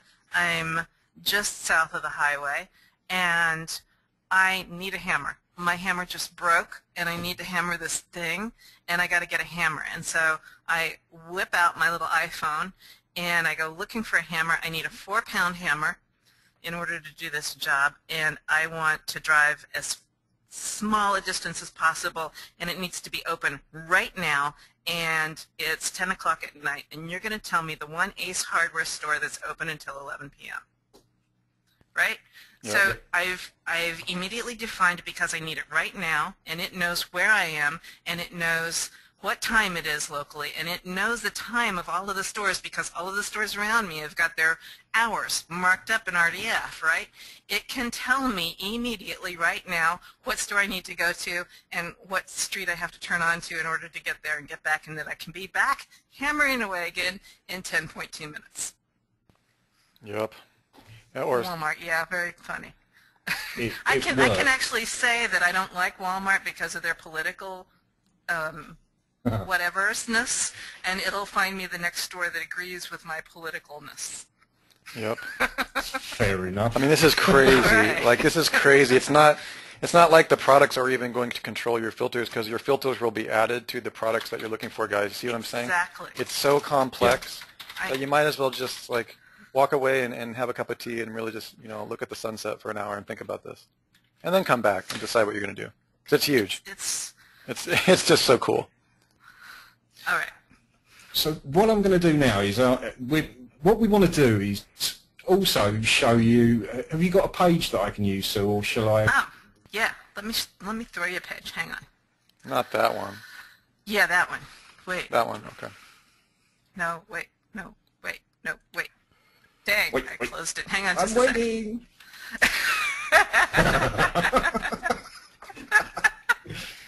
I can't believe Unstructured is so much more fun. Deep video. Okay. So explain what this is. Okay. To me, a normal person, like. Are you on Skype you're a still? normal person. What we're going to show you right now is using open source software, how the web and to some extent Google will be able to look at your information on your page of content and work out exactly what it is about. So Sue's just given me a page here. I'm going to strip out the content. Let's make sure I've got that copy. I'm going to come over to this tool, and we'll give you the link to this later on, and just make a few little adjustments.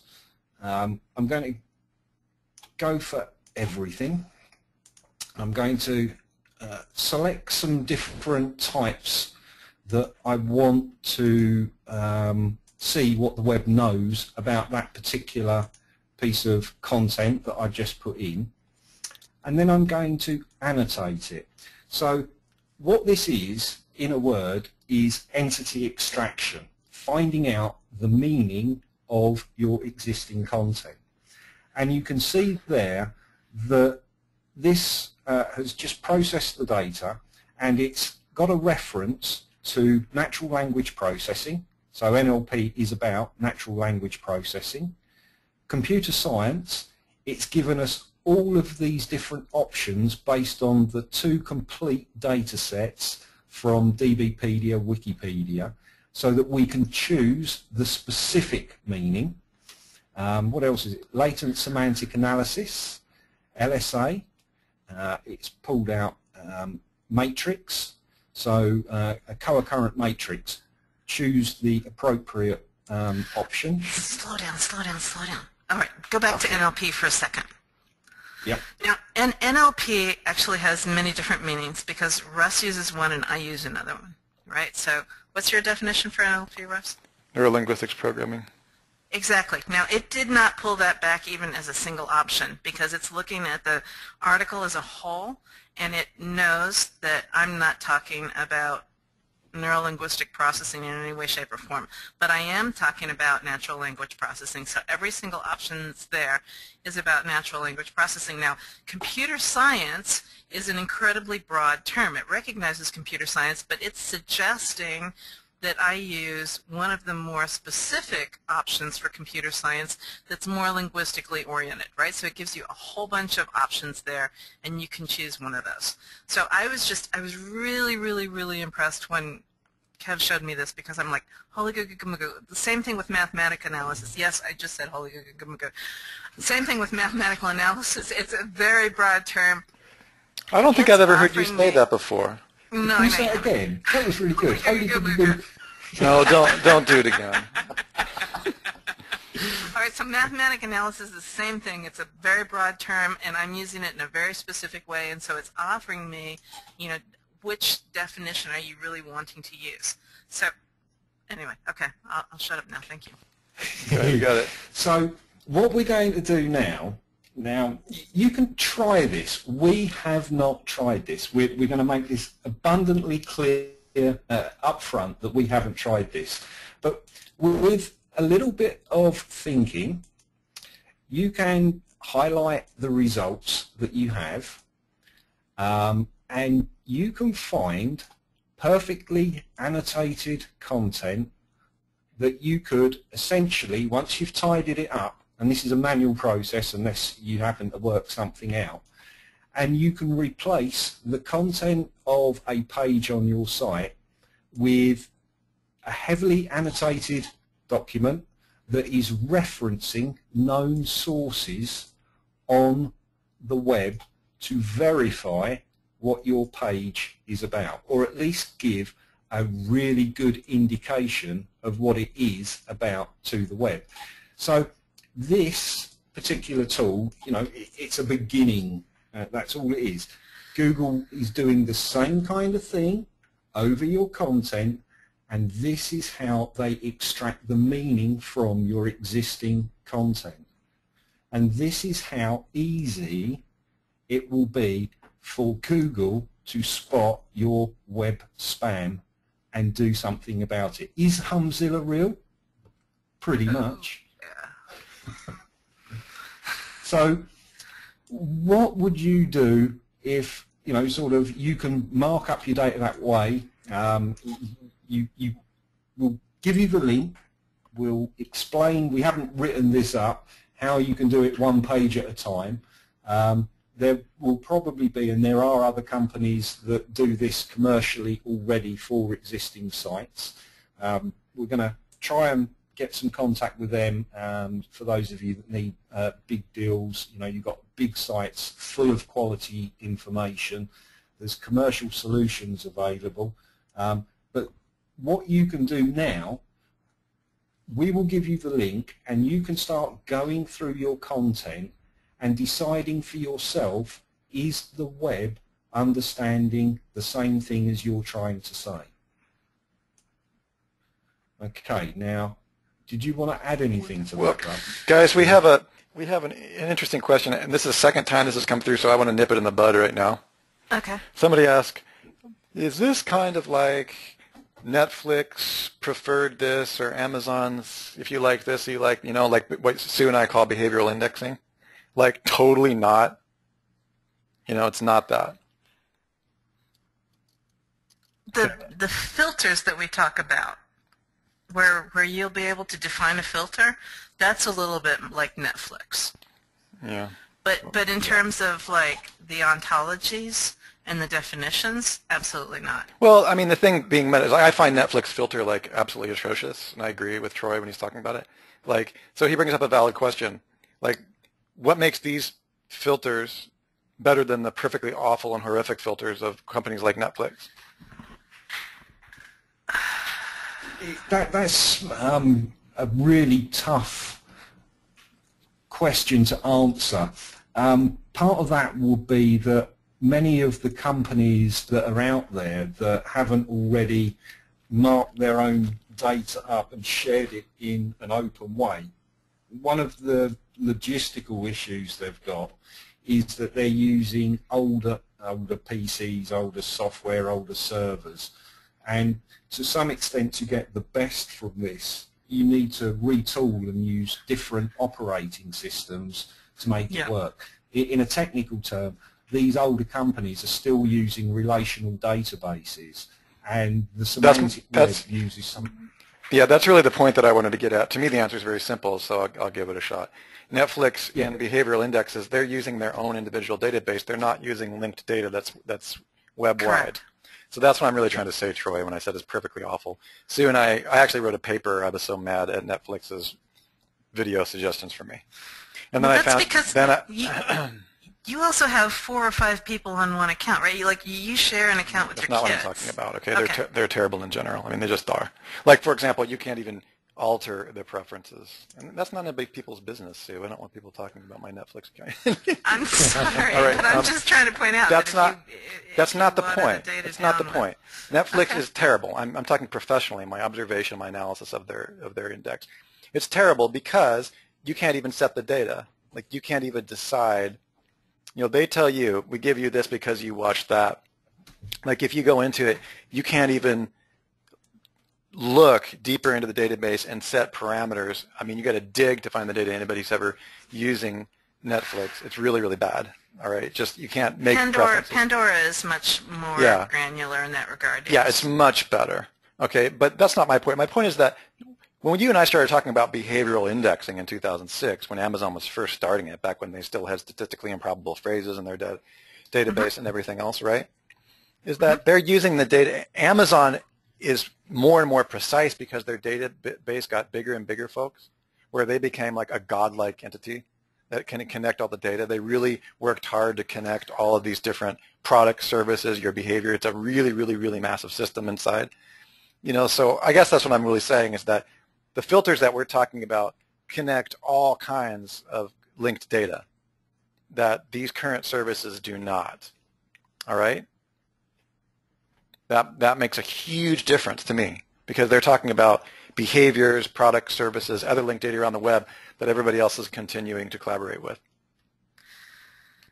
Yeah, and the point that Kev made is actually very valid too, and that a lot of what they're trying to do is take some semblance of semanticness and overlay that onto traditional databases and traditional SQL queries, and that just doesn't work well. They're completely new Good point. operating systems. There's NoSQLs. There's new ways of dealing with databases and new ways of handling those queries, and just entirely, it's radically new. I remember, Sue, remember when Netflix was offering the $1 million prize for the best algorithms for people who like this video likes that, when you and I were looking at that in like 2007? Yeah. It was the $1 million prize. What you're saying is that the technical infrastructure that they're limited to it has a limit on what can be connected quickly. Correct. I mean, they were an early adopter, Yeah. as was Pandora, and so they pay the price of being on those earlier versions of. Gotcha. Okay, that makes sense. Yeah. Okay. And it's totally fine that everybody knows that 3 people share my Netflix account.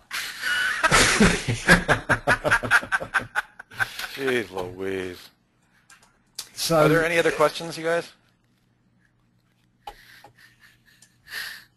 I feel like a cheap Netflix cheater now in front of all my friends. Well, it's just your family. It's not like you're sharing it outside your family. I'm just trying to point out that if you're watching hardcore sci-fi and you got a 10-year-old that's watching cartoons, that you're going to have a little bit of it's like putting 2 completely different synonyms into Kraken and expecting the keywords that come out are going to be homogenous. Oh, it's perfectly awful when I go there at the end of the day and I see like a teeny bopper, love flick at the top, like Date with Johnny or something. Yeah. It's like, it's like, Hannah, what have you been watching? Like, this is not Battlestar Galactica, like, at all.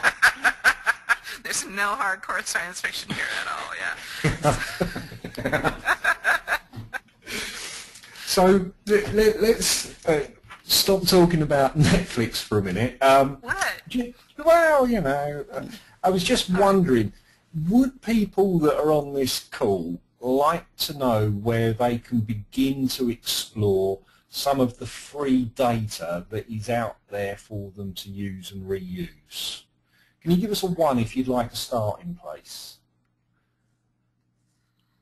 All right, I think you pretty much got everybody's attention. Yeah, okay. So here you have a site. It's datacatalogs.org. Okay. I love catalogs. Yeah. So we'll use health as a niche, I guess, and we'll see if, well, let's see what information is available which has already been tagged and is related to people in health. So we can see health data from the US government. That's freely available for you to use.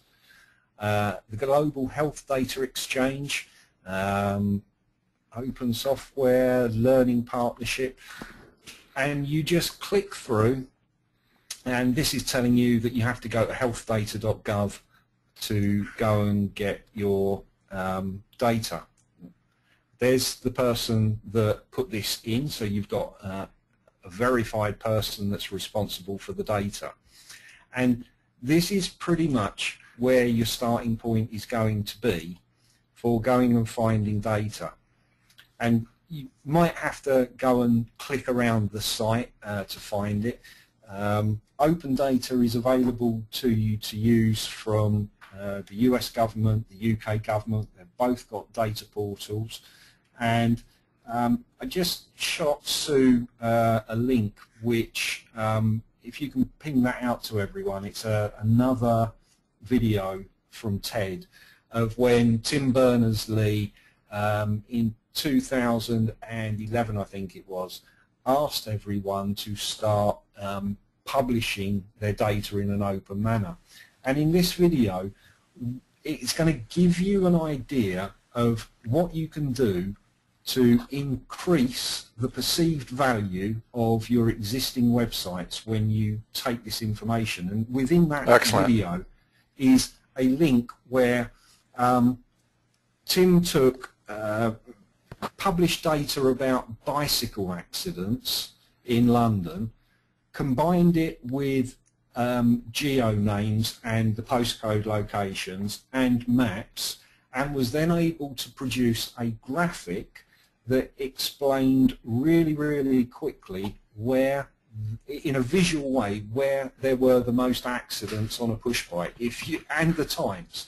Now, Sue and I have spoke about this, and for those of you, I've seen a couple of questions coming through about how does this help on local sites. Well, in the UK and in the US, I've looked. You've got your local government information. Their information is freely available, and local government offices and buildings, they're publishing data. So if you take the time to go and source freely available information about your town, your village, your county, your region, your country, and you essentially mash it up and produce a viable service to your readers that is local, You are going to be providing factual, time-relevant information, whether it be in a sidebar, whether it has a main page, based on facts. And that is something that pretty much up until now you haven't been able to do. Now let's see if I can just find the other bookmark that I put in there. Here's a great question. True or false? Yeah. True or false? We can gain trust just simply by using the correct markups that point to these types of sources. False. Excellent.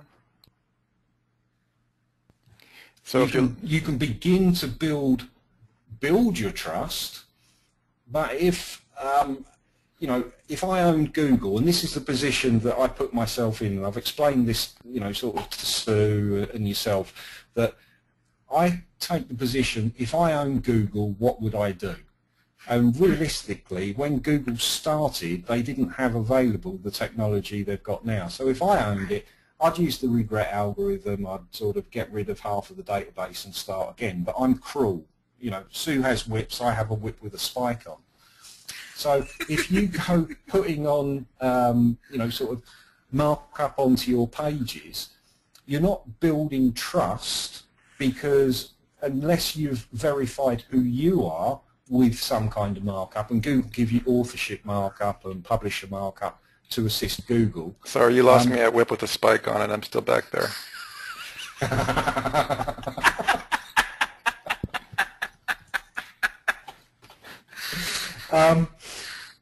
What's going to happen is you're going to be able to tell the web what your content is about, but you're not necessarily going to be able to build trust.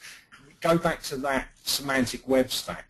You've got to have different elements in play to build up trust. You know, have you digitally signed the data that you are putting up? Probably not. So is the trust, you know, sort of by reference? Yes, because this person has a profile on this site. So having all of these different profiles helps. But from my perspective, if I run Google and I was trying to work out to deal with another question, I said, well, what about fake profiles and personas? Fine, they work, but unless you've paid me some money and I've got your credit card details or I've done a background check, I still can't verify that persona as being a real person. And I always try to take it to the ultimate extreme so that anything else is just a bonus. And this type of verification is going to come in the future, that you are going to be held accountable and responsible for the information that you put up online before it is accepted into the web of data. That's, I think, a really, really key point. So there's a future point in time where facts that you publish will be accountable to the individual who publishes them. I think that's the real takeaway. And it's not that Google won't have its layer on top of things and that different systems that have their own accountability matrix on top of this, they'll all be struggling to catch up and implement these standards. But I think it's a really important point. You know, like for example, the first thing that enters my mind is, okay, let's pretend I want to aggregate. Let's say I've got a really excellent way of accessing some of these databases, and I found a new way, like, you know, our programmer Kelly, for example, did some great stuff with the Census Bureau stuff. And I built an entirely automated site about Census Bureau, but reorganizes that data in a unique way to tell me about, I don't know, all the women who like to walk their babies in groups, like as a community or something in these towns, and they're part of the Red Hat Club or whatever, okay? I'm just making stuff up. If I can use that data to aggregate these, quote, facts in a different way onto a domain or website, that's still a unique way of repositioning these facts in confirmed databases that are a part of a site that's 100% aggregated that may draw and attract traffic. Is that still a viable model for the web? Sure. And to me, that's $1 million cool question, and I think it gets to the root of what everybody's asking. Yeah. And that's really important that whoever understands what I just said, put a 1. So here's the key thing with that is that you're going to want to mark up how you've aggregated the data and enhance the value. Exactly. Now that's the point that I've been wanting to get to through the entire call, everyone. So I hope that that makes sense, because that is a takeaway that is mind-blowing. And let me explain to you how that differs from spun content.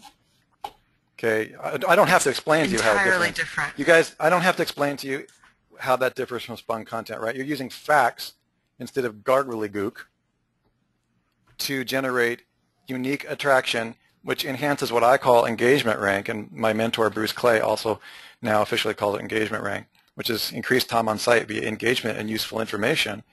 It's just going to become more and more of that. And remix, it adds a whole new meaning to content remix, if you're familiar with the word of content remix. And content remix is not content spinning. Does everybody understand that? Put a 1 if you understand the difference between content remix and content spinning. Yes, excellent. Good. So you guys are so far ahead of the curve. Yeah. So far ahead. You're going to have so much fun with this, you're not even going to know what to do. You're going to be able to create so many unique things that it's going to blow your mind. So there's a couple other ideas that I want to put across the plate here, and then we probably ought to bring this one to a close.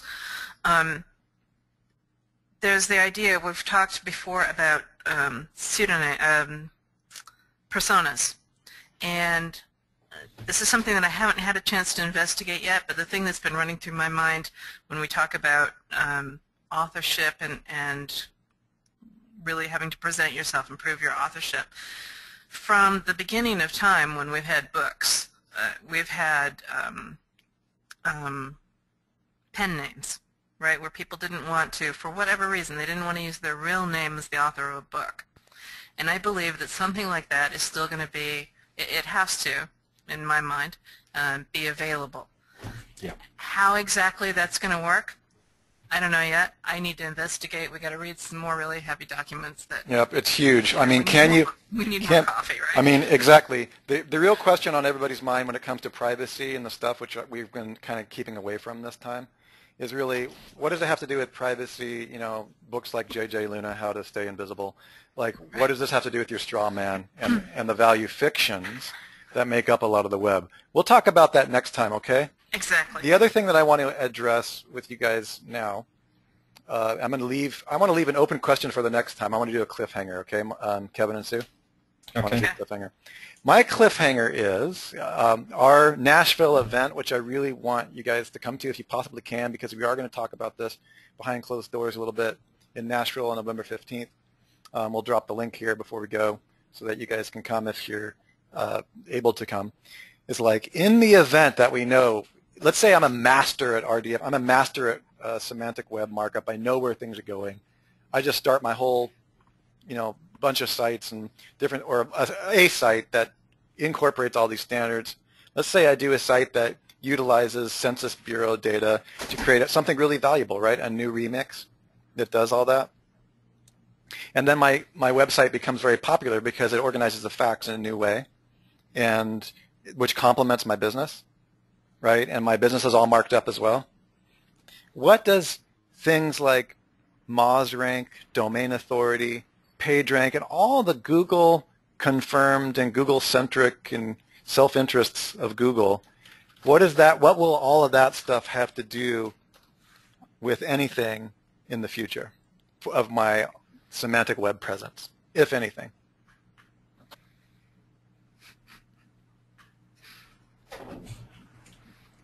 Wow, people are trying to answer for you. That's awesome. we have people saying, I wasn't asking the audience, but heck, you guys are answering and Sue's not. So I'm going to let you. You said it was going to be a cliffhanger, so I'm just like sitting here with my mouth shut. But I didn't really want it to be a cliffhanger. Don't leave me hanging.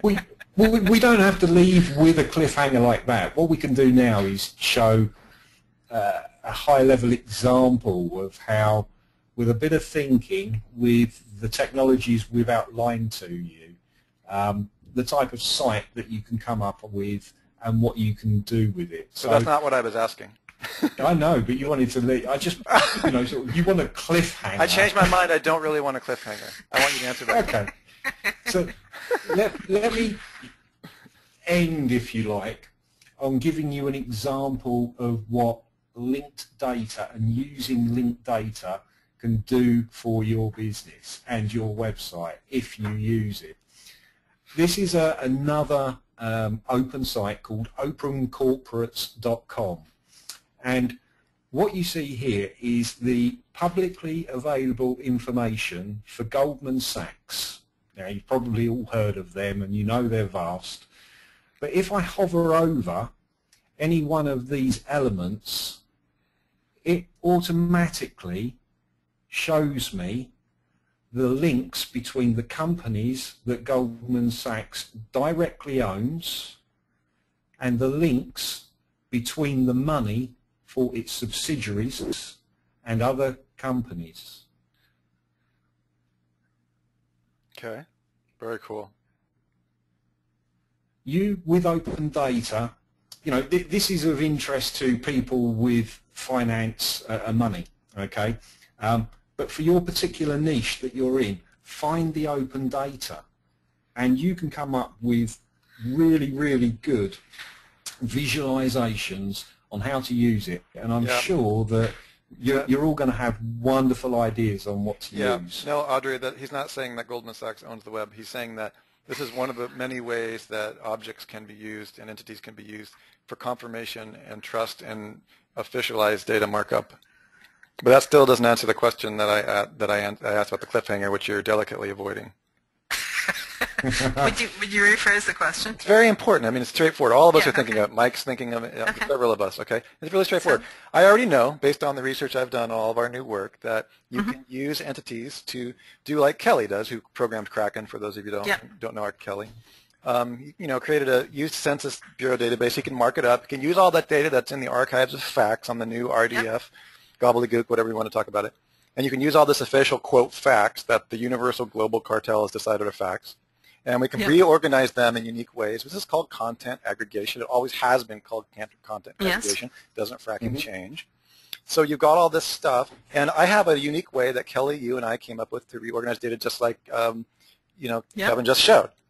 And all of a sudden it starts really to get attractive. The engagement rank goes up, which is a Google-centric perspective. And you start getting a lot of traffic. How will all of this, how does this affect things like domain authority, which is used by MozRank, and all these guys where, you know, you're the rank of a domain and page rank. How is page rank, domain authority, all of these things that are Google-centric self-interested standards get affected long-term by the what I presume will be an increase of content remix, semantic quote facts, unquote aggregation, the ability to create cool stuff out of real stuff and put them in a frame of your own golden frame website. How do you see this affecting PageRank, authority, and all the things that we now hold as a standard for Google itself, Google-centric? Well, I can tell you this. The people that I've talked to recently who are ignoring Google and they're just going about putting up good sites and doing things the way that they know that they should be, and they're focusing on driving traffic through social media, and they literally are just ignoring Google, are getting decent rankings and getting traffic from Google. And precisely. The question that you're asking is, how is this? What is this going to do moving forward? And I would say largely it depends on how Google wants to play the game, right?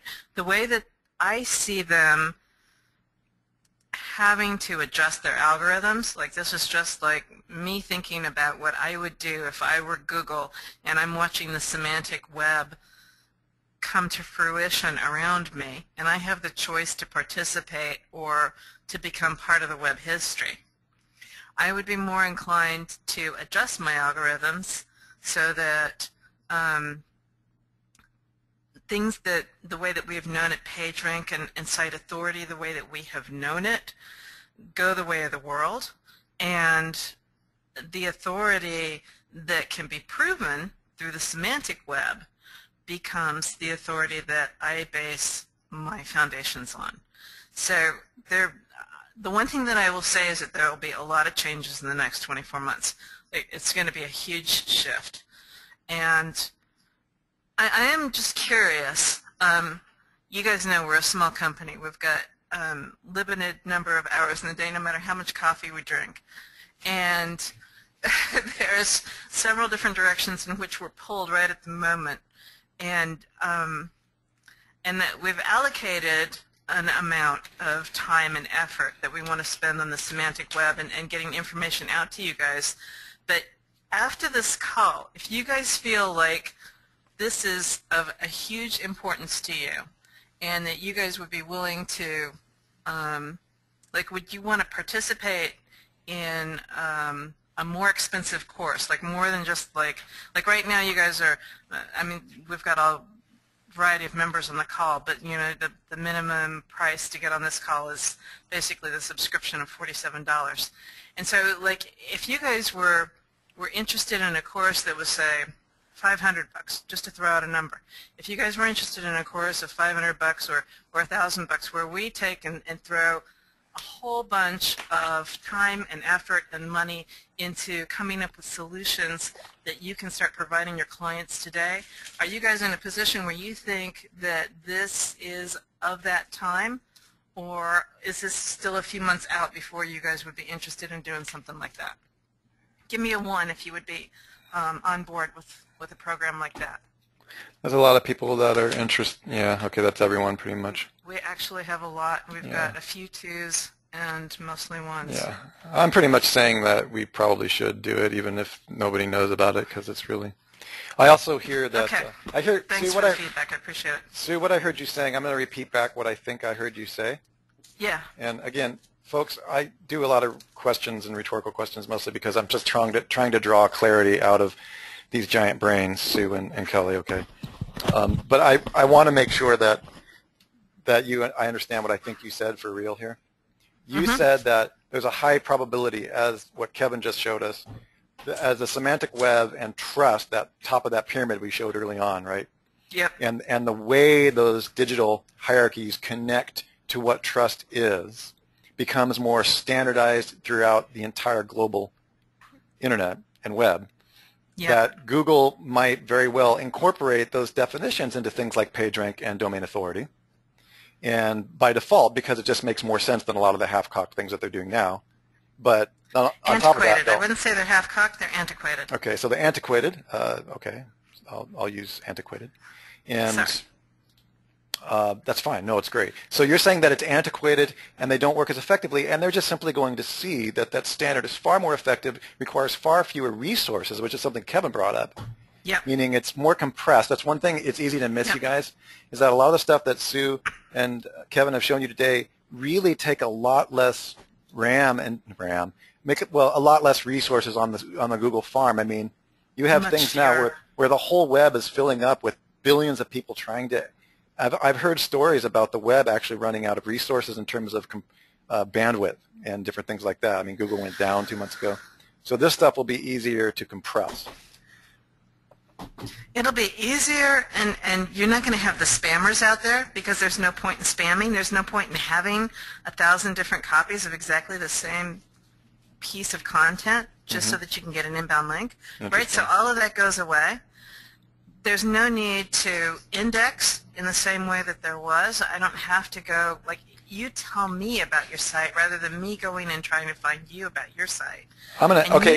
You tell me, the webmaster is going to be the person that tells the servers, the web, about the data that's on their site. Gotcha. Not the other way around. And when you say that, that reminds me of what Kevin said we weren't going to mention in this call, but I think it's really cool. Is like, is it possible that is this so huge that if Google made the wrong moves that they could cease to exist? I mean, Kevin brought this up behind closed doors. Yes. Okay. Does everybody hear that? That if Google makes 2 stupid moves, that they could no longer be the kid on the block in its entire. I mean, I know that sounds impossible, but does everybody understand here that that's entirely possible, which is why we're making a big deal out of it? That's why they did Hummingbird. This was their first step into that. Okay, we're getting lots of ones coming in. Okay. I don't think they'll be stupid either, you guys. But what I'm saying is that it by necessity changes the way. Remember, PageRank was the only kid, it was the least imperfect kid on the block to associate data and importance and authority. Okay? Yep. That algorithm was the only kid on the block that they invented when they were in college or whatever, right? Yeah. You know, in that little place over there. And in 1997, when Alta Vista was the thing, that beat the pants off of everybody else's algorithm. Right. And who is Alta Vista? I don't know. I barely remember. Like, I only used it like once. I was too young.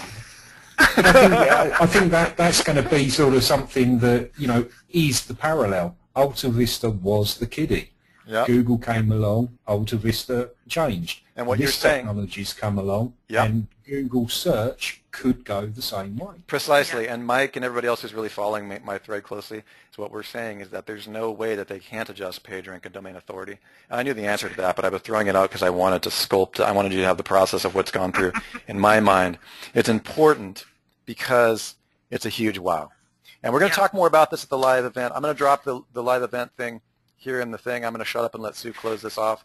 You guys have been amazing. We've had 90% attentiveness with only a couple of people having left only because they had to, kicking and screaming because they have kids and stuff today doing stuff.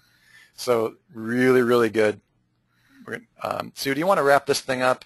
Yeah. Hey, thanks, guys. I'm really grateful for your time and your attention and all the feedback that you've given us today. And we will be back. Definitely we'll be back in a month. We're planning the next webinar for everybody the first Saturday of November. And given the fact that all you guys are interested in having some kind of a program, we'll have a company chat about that and get back to you with what kind of magic we can come up with. So again, I really appreciate it. Kevin has been working his fingers to the bone this last week. I'm so grateful for him and all the hours that he's put in on this. I really want to say a very special thank you to him for that. And Oh, bless you. Kevin is our new best friend. we'll see. Yeah, absolutely. We'll see all you guys on the other side. Thanks so much. Thanks, everyone.